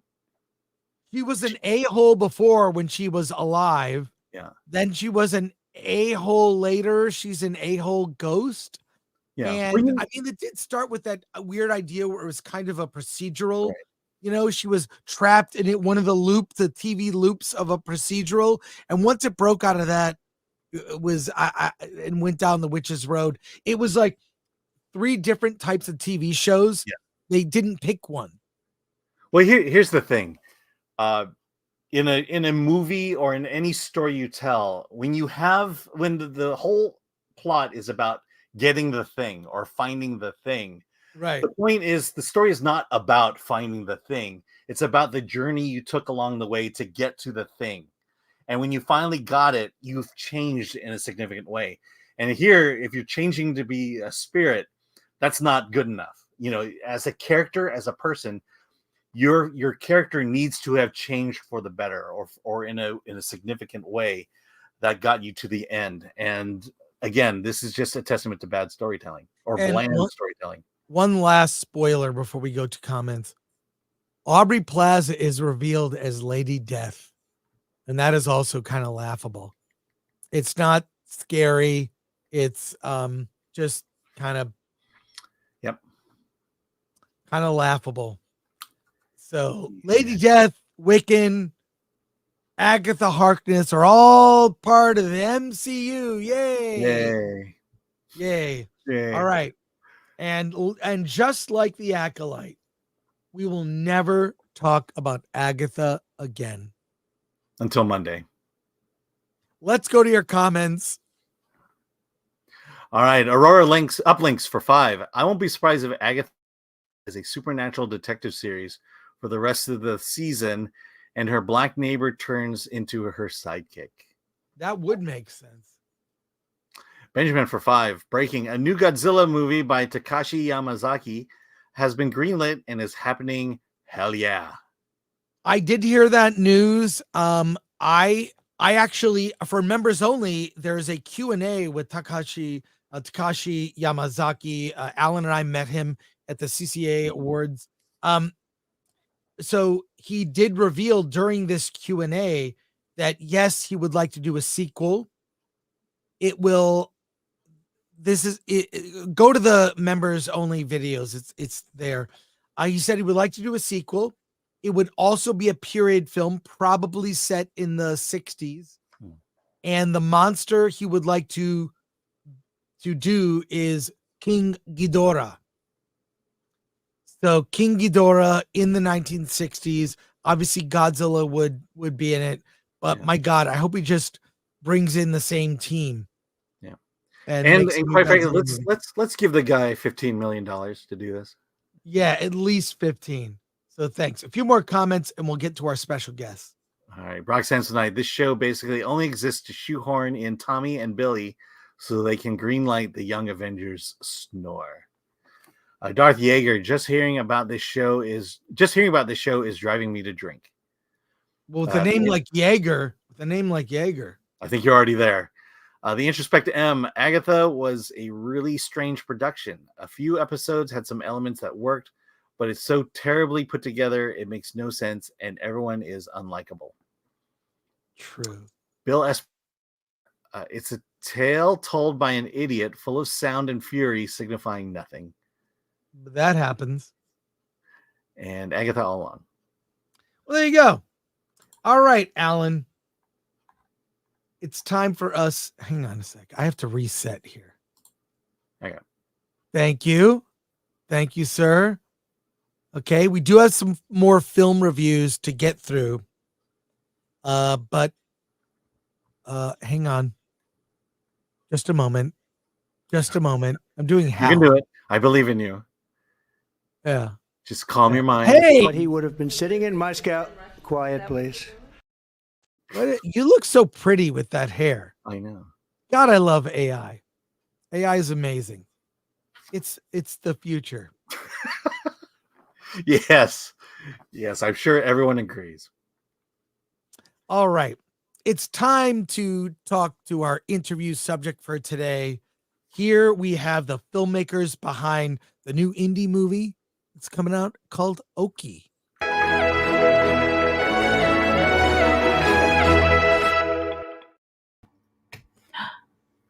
Hey! What's going on? Welcome to the show, Okie writer Kevin Bigley and director Kate Cobb. Sorry. I got it. We did not make We Agatha. can talk, Agatha. We didn't make Agatha. That's okay. Hey, tell us about this film. It was a hit on the festival circuit. Tell us about your movie. Yeah. Okie is a story about a successful writer who comes home after his dad passes to the town that the super rural kind of town that he left.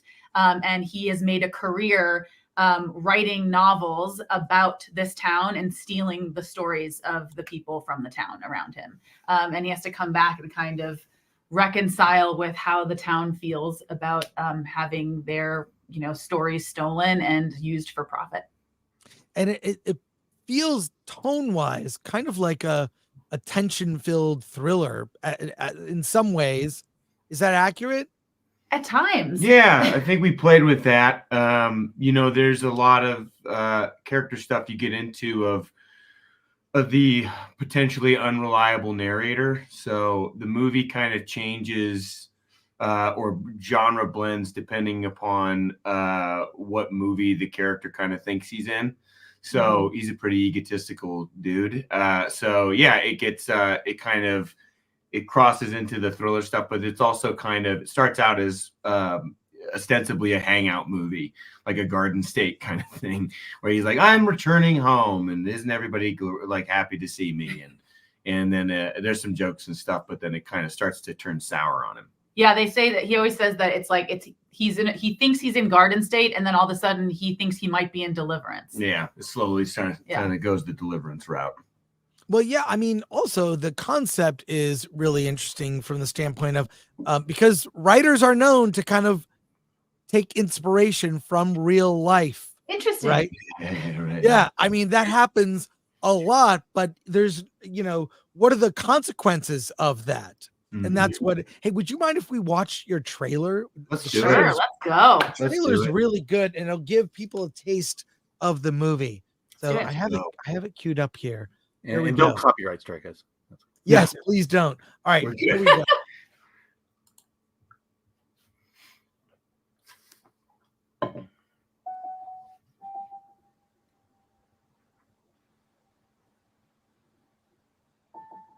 How long you back? I'm not. I got to be heading back. I was just supposed to pick up some stuff for Hill. Ever since Dad passed, she can't bring herself to come back. Shit, you could barely bring yourself to come back even when your old man was alive and well. Yeah, anyway, long drive back home, so I should probably... Come on, man. Just kick it for a little bit, huh? You just got here. County fair's in a couple days.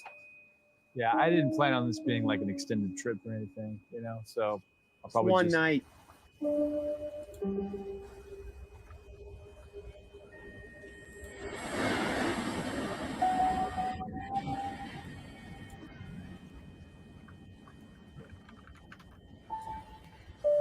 Come on, man. It's better than kicking up the old bones.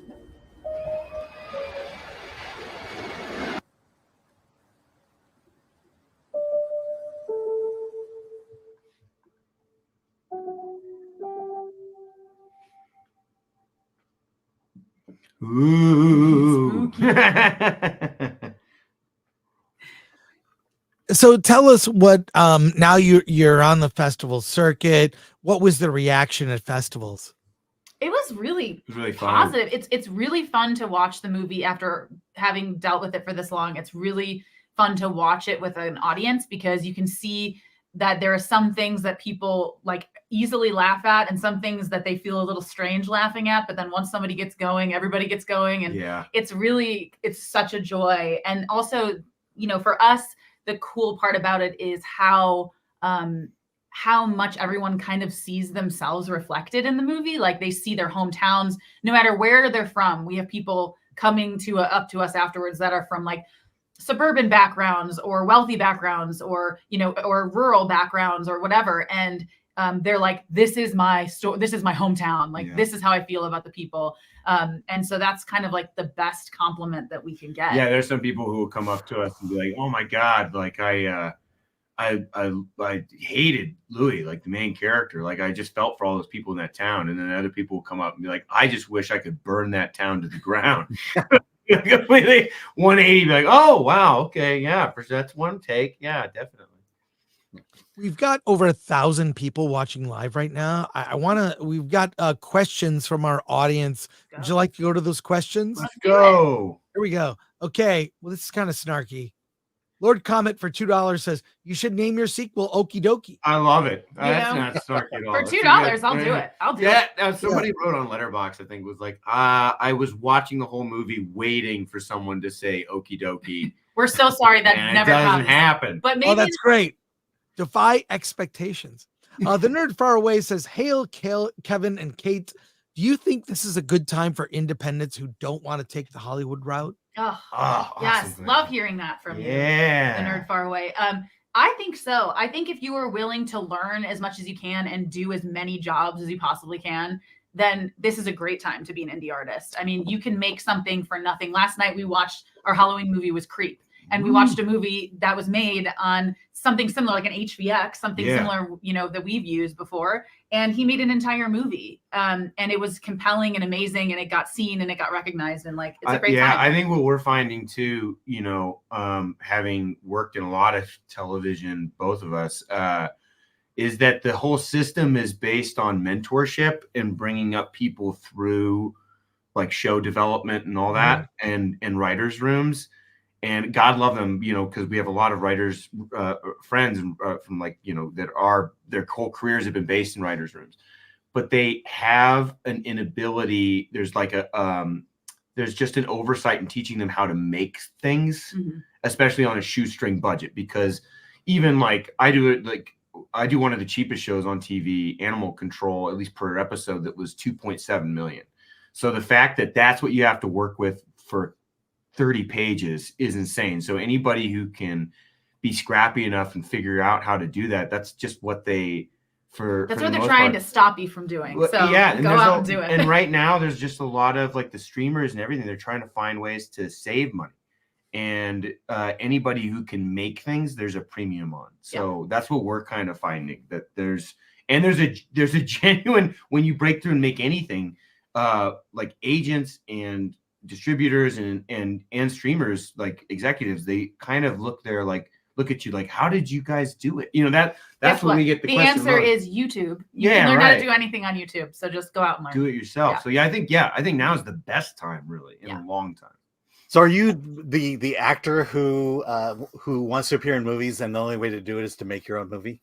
It's kind of. I mean, I think for TV, I enjoy TV, but I think film has just always been, that's what we watch mostly. We don't watch as much TV shows, just because I feel like it became so oversaturated that I think there's a lot of TV shows that we would watch and we'd be like, we wouldn't remember anything, you know? You'd remember like, or you'd watch and I was so tired. Tell me about it. Yeah, just tired of watching all the time. It's all the time, like watching TV where you were like, it was okay. That one person was really good. You know, it was like I just got tired of watching like, you know, a 5 We out of also 10. got tired of not seeing like the stories that we wanted to watch represented. Like when we would be like, God, I just want to watch something that's like Sean Baker or Jeff Nichols. Like, I just want to watch. And then we would like run out of movies. And so we were like, well, what should we rewatch something? And so then we were like, let's just make them, because there's not enough. For we just really like working. That's true. So yeah. Here we go. Dennis Wright says alcohol, hot, strange chick, spooky music. What can go wrong? Exactly. Truly. I hope that I'm the hot, strange chick. And I just yeah. Portland 182 says, hi, Kate. Can you talk a bit about your path from actress to director? Do your actor insights help you collaborate with your cast? Great question, Portland 182. Yeah. I absolutely, my ability to direct is completely derived from my acting experience and being on as many sets as I've been on. I knew the kind of set that I didn't want to be a part of and the kind of project I didn't want to work on. I think it's like just so important to be able to build the right tone of your, on your set. And that's something that like I really work hard to do. As far as like coming from actress to director, yeah, I took a lot of classes. I made a lot of shorts. I truly felt that there wasn't a ton of representation of people like me who went out and just decided at this point that directing was their path. So it was scary and I wasn't sure if I was going to be able to do it, but I just pushed through and worked as much as I could. I mean, it's just about like making your thing over and over again until you can make your bigger thing. Chelsea M says, hi, Kevin and Kate. Where on location did you choose to film? Yeah. So we had written for my hometown in Northern California, north of Sacramento, and which is like, if you're just there, you're like, am I in Oklahoma or Nebraska or something? It's very Midwest up there, and we knew we could get locations for free, so we shot a proof of concept that was about 19 minutes long, and then I wrote a feature. So we knew this company that was in Illinois, and they were wanting to do it, but they wanted us to adapt it for rural Illinois. But we met in Chicago in college, and Kate's from the suburbs out there and from Southside. So we knew the state really well. So we decided to go. So it was Illinois. It was kind of Western Illinois near DeKalb. Yeah. Yeah. Brock Samsonite asked, do you have any tips on how to fundraise for getting projects started? Yeah, that's a great question, and one that is constantly the question asked.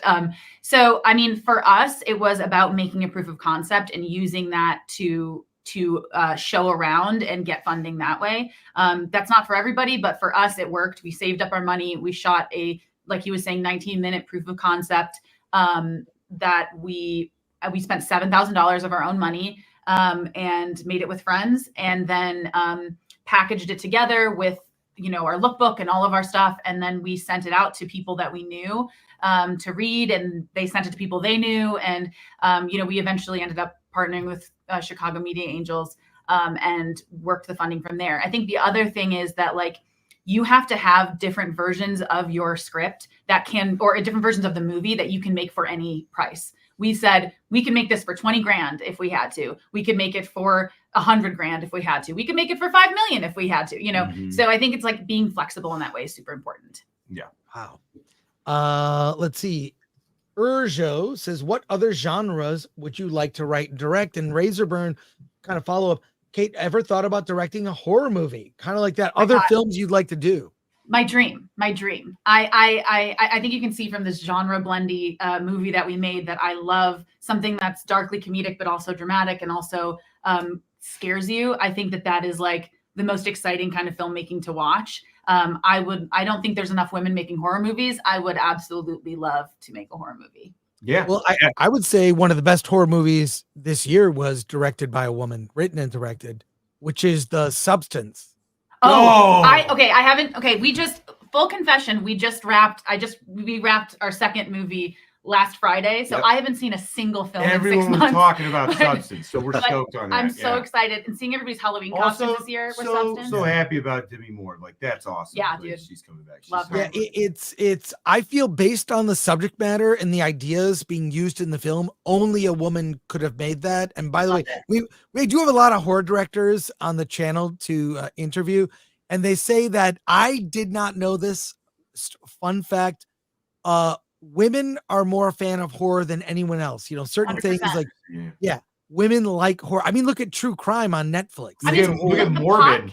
Morbid yeah. podcast, my favorite podcast. Yeah. I listen to it all the time. I'm horrified by it. Massive female fan But base. Yeah. I love it. Yeah. It's got to be some weird psychology thing. It is. It Yeah. is. So Yeah. everyone I know in horror is like, no, women are the big fans of horror. Yeah, So, I'm here for it. Another question here from Caveat Ties. How did you go about acquiring a crew? It's a great question. Yeah, we hired a line producer in Chicago, and they had access to crew, and we interviewed. So we didn't want to make it too far away from a major city. So if you are trying to shoot, make it in accordance to a city that you would feel at least they shoot commercials there.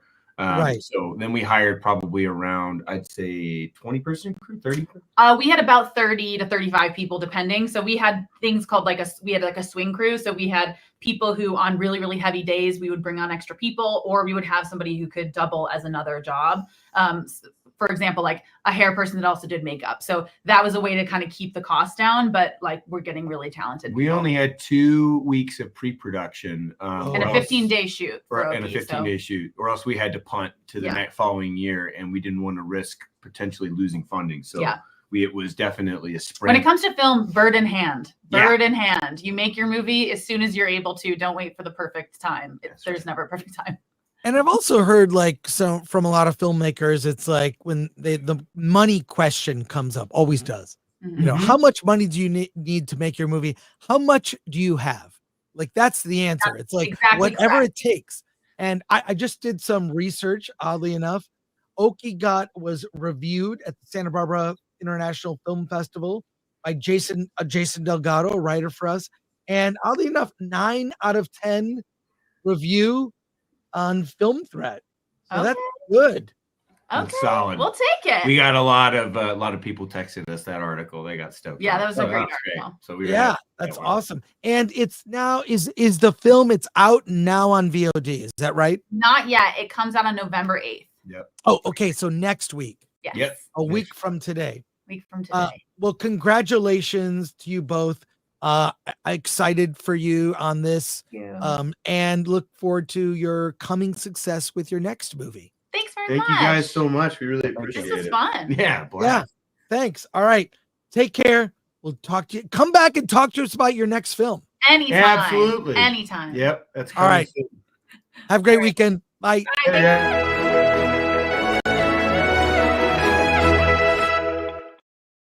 I love talking to filmmakers. I know.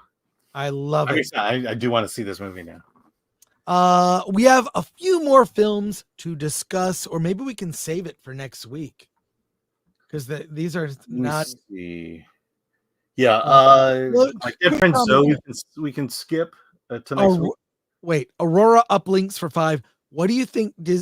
What do you think the chances are Disney buys Dresden Files to add to the Marvelverse and use for pushing some of their characters and interest via crossover?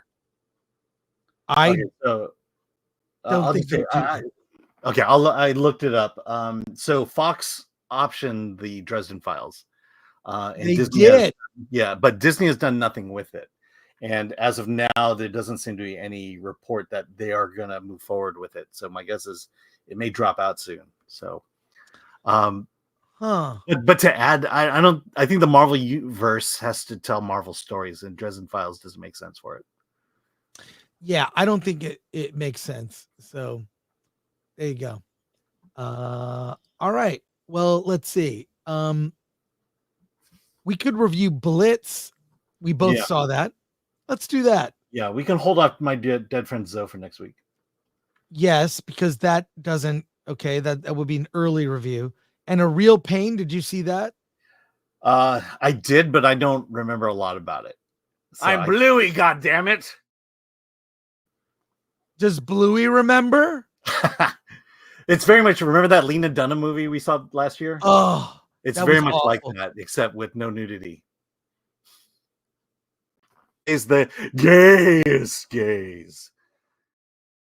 Well, that's true. All right. Let's talk about Blitz.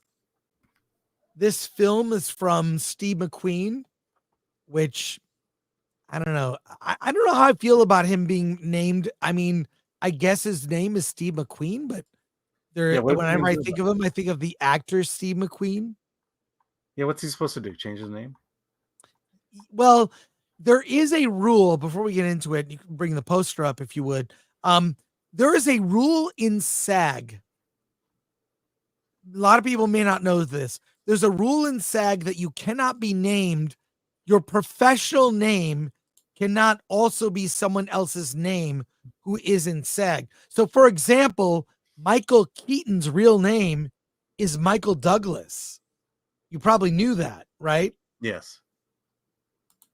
So Michael Keaton's real name is Michael Douglas, and he actually wants to go back to being, that's his name, Michael Douglas. So Steve McQueen, I don't know how he got away with it, but Well, he's Alan, a director. He's not an actor. He's a director. true, but I still think that's such an iconic name, I Steve know. McQueen. So, all right, let's talk about Blitz, directed by Steve McQueen, starring Saoirse Ronan. Saoirse?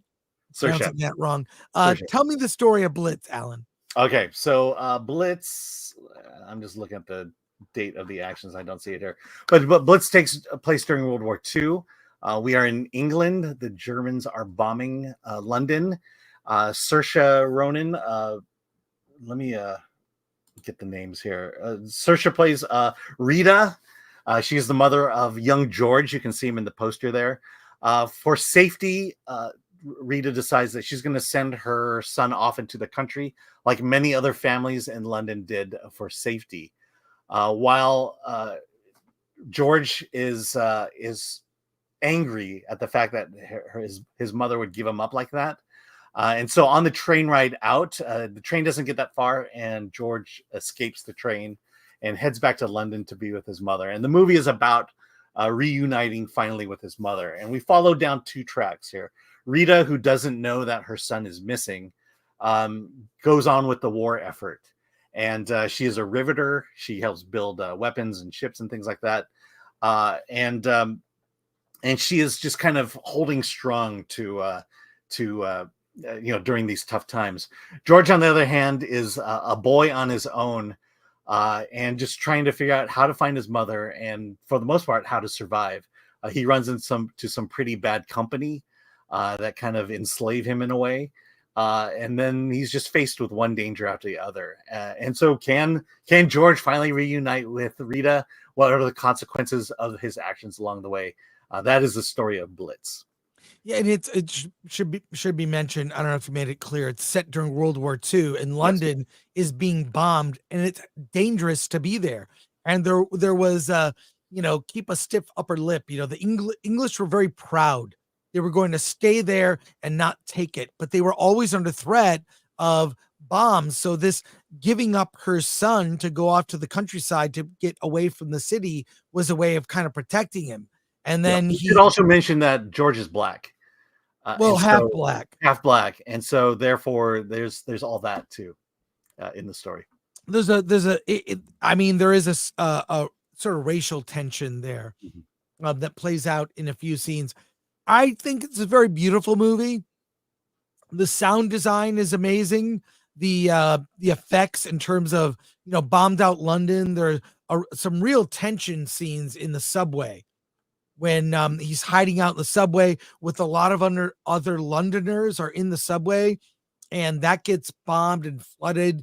So there are what would describe some real action sequences on the train when he meets up with this group of three brothers, and they're trying to get back to London and or just go on an adventure. So it is, in a way, it's kind of like Empire of the Sun. It's the war through a child's eyes. So I felt like a lot of elements of the movie felt kind of forced, like the emotion, the racial stuff, which is like we see so often now. It's like, can you just say something else with it? Yeah. I don't know. I'm sort of bordering on not recommending this film. It's also an Apple movie, an Apple TV Plus. So it's in theaters limited until it's like on Apple TV Plus in November. So I thought it was, some stuff was very beautiful, but it felt like it checked boxes. So I walked away with that aspect of it. I felt that does every movie about race tends to say the same thing? Can I get an original thought about this, or some life lesson or insight that is different than the same thing over and over again? So that aspect sort of got a little tiresome, and I wasn't disappointed because there is a lot of spectacle and there's a Hans Zimmer score. So you've got all this great stuff balanced by other stuff that I thought brought the film down. So it's a very mixed review from me. So if you're hearing it's mixed, probably a pass from me. Alan, what do you think? Yeah, I'm on the same thing, same line. It just borders that recommend line, and I'm, if you're into war films, I guess this is, go ahead and see it. I remember watching this movie and thinking to myself that I've seen this story before. Yeah. The only element of the story that's not there is the fact that George is biracial. That's, I just felt underwhelmed watching it. There's a lot of, like you say, it looks good. Saoirse is very, very good. She plays a mother. The kid is actually a good actor too. Well done. But again, I just didn't feel like the story had anything in it that was necessarily new. Yeah, he's biracial, but it's not like it was a thing at times, or it wasn't a thing at times. And it just kind of felt like when it became a thing, it was for the sake of the storytelling at the moment. And I bring this up a lot when I see films in England around this time, fictional films. They paint this world of Wicked Little Letters is one of them, where the town is very diverse and everyone gets along, and that color means nothing.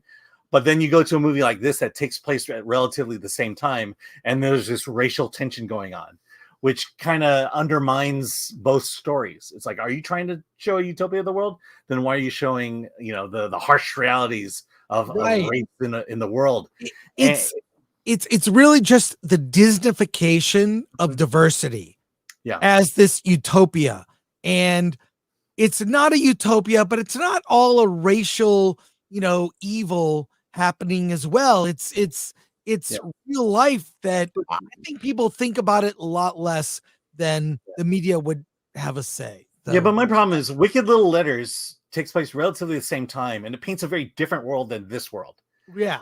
And that's how I say is, if you're going to make a movie that takes place at a specific time in a specific location, be authentic to it. Don't force diversity, because then you got this kind of weird, weird comparisons going on. Well, was it a good time for minorities in the 1930s, or wasn't it? And it's just a stupid conversation that we have to have, and we have to go through this DEI argument, risking cancellation for even bringing up the discussion. So yeah, so I'm like very meh on the film, which is sad because Hans Zimmer did the score, the sound design is amazing. There are really ambitious, incredibly ambitious action sequences in the subway, on the trains, in the town, the destruction from World War II. The set pieces are incredible, but I just wasn't as emotionally drawn in as I believe the filmmakers intended. And I'm sure I'm racist for thinking about that. How dare you? Just like I'm thinking, the whole thing of you're not my Asian friend. You're my friend. You're my friend, Alan. I don't think of you by your ethnicity or whatever. It's so weird that it feels like there's just a weird version of diversity that they push, that the real diversity that exists in real life doesn't represent diversity as it's shown on screen. Does that make sense? Yeah, exactly. I mean, you're not my white friend, Chris. You're my friend, Chris.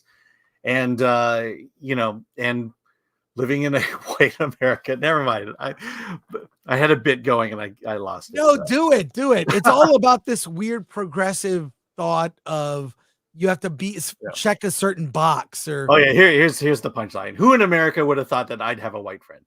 There you go. You would grow up and have a white friend. Oh my God, it's so stupid. There you go.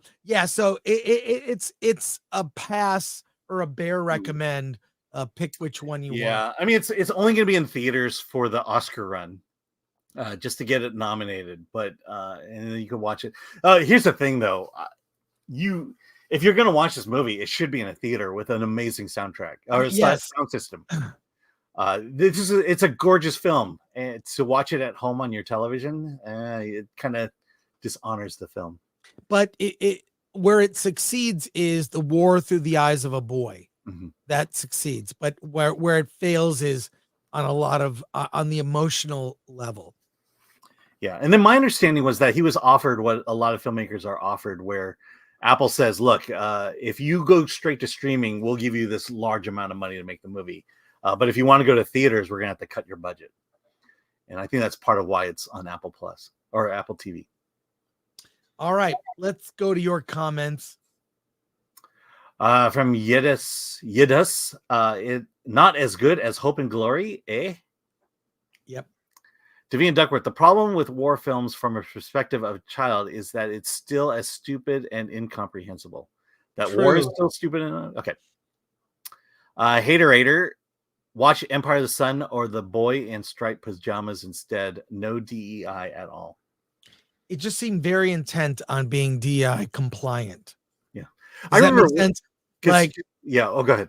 Finish. Yeah, just when it's like, oh, this is DEI compliant film. So, yeah. The funny thing was when we saw it together at a screening with Steve McQueen and Saoirse Ronan, and Saoirse talks about how it was interesting that her character was working in the factories and building ships and things like that. I'd never known that, and I'm like, yeah, in America, we've known this fact for a very long time. Rosie the Riveter is ingrained in everyone's mind. It's just funny how in England it wasn't brought up like that, or it wasn't being taught to English students. All right, we've got other reviews that, but I got a last minute story that came in that I think will shock people here. Did George Lucas ban glasses in Star Wars? This came to me from Knee Pain, and this was a story from April 2021 by Sabrina Reed from The Dork Side, and in reference to our discussion of the upcoming Disney Plus series for kids.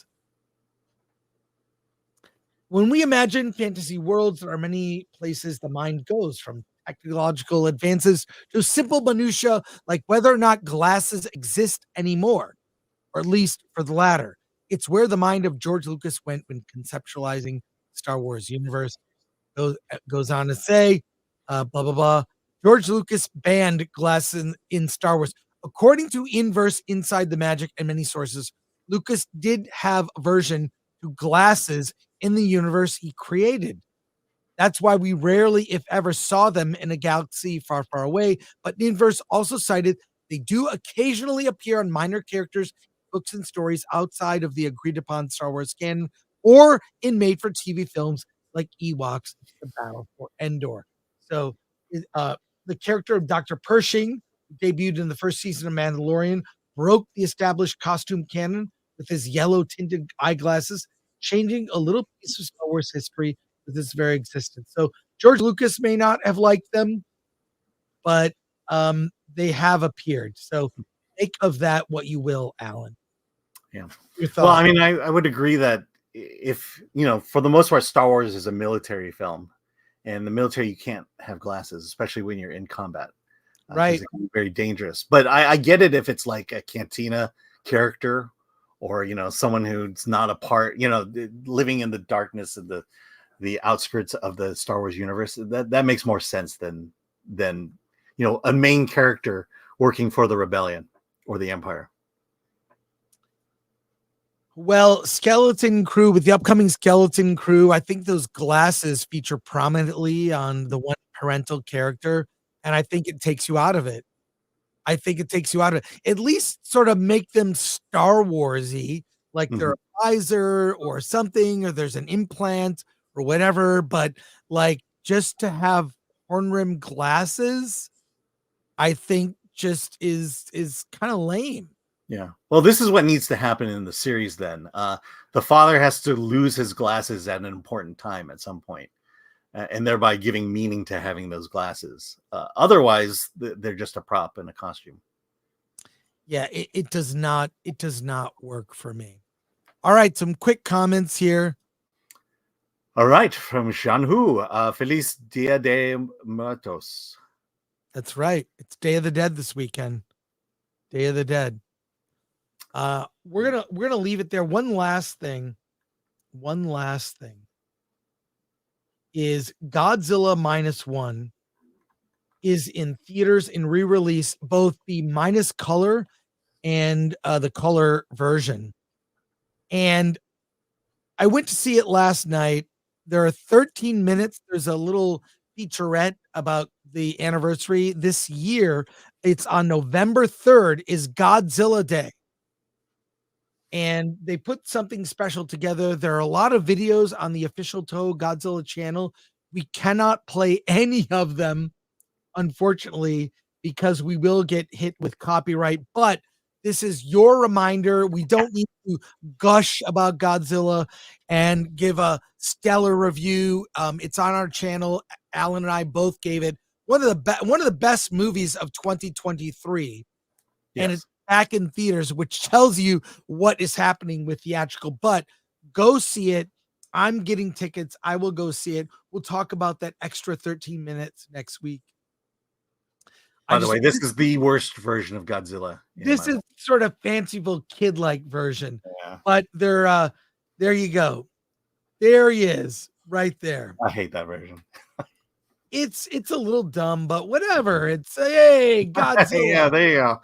That screams menace right there.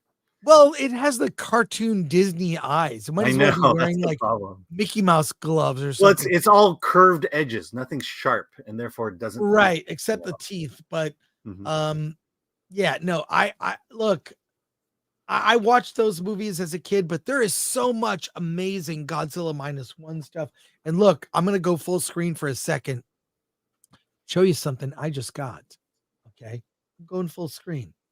You're gonna get Godzilla -1 lunchbox arrived. Yes, the lunchbox for Godzilla -1. If this movie was out when I was a kid, I would have had this lunchbox. It does have a thermos, so I'm excited about that. Lunchbox. I'll probably use it for storage more than anything else. But there you go.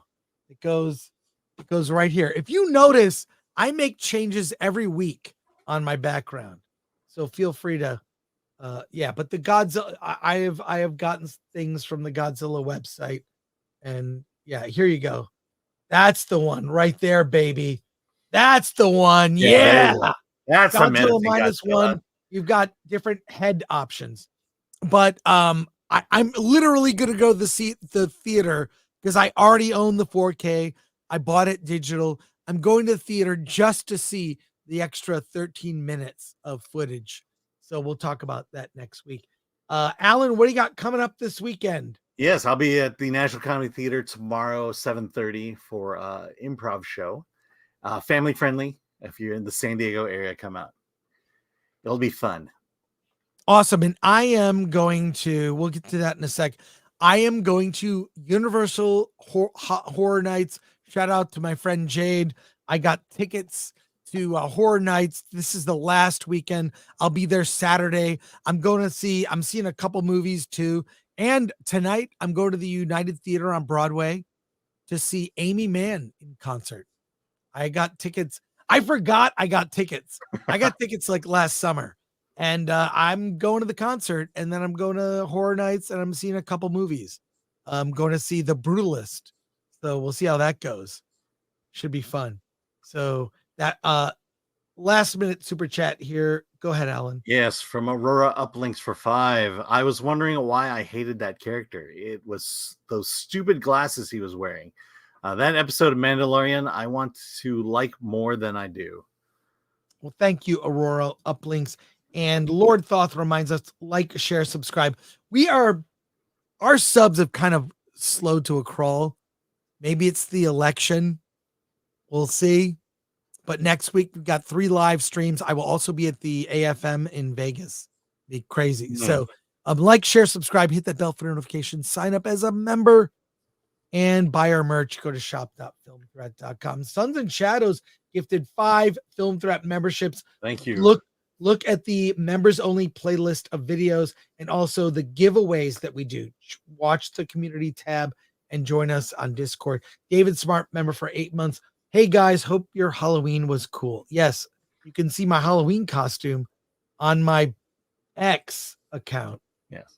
Should I show the pictures? I'll end by showing the pictures real quick. I'm gonna show the pictures. I'll share a screen here. So here's my X account here. Let's go right to there's us live. Look at that, Alan.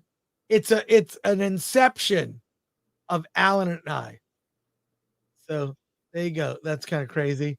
But here I was garbage at the 35er bar, was filled with people in costume.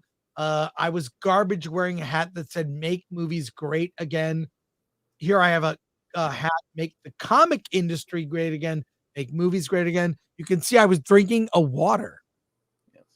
And you that were not eating the dogs or the cats. No, and this is my life. I had some painter's tape, a garbage bag, and a hat.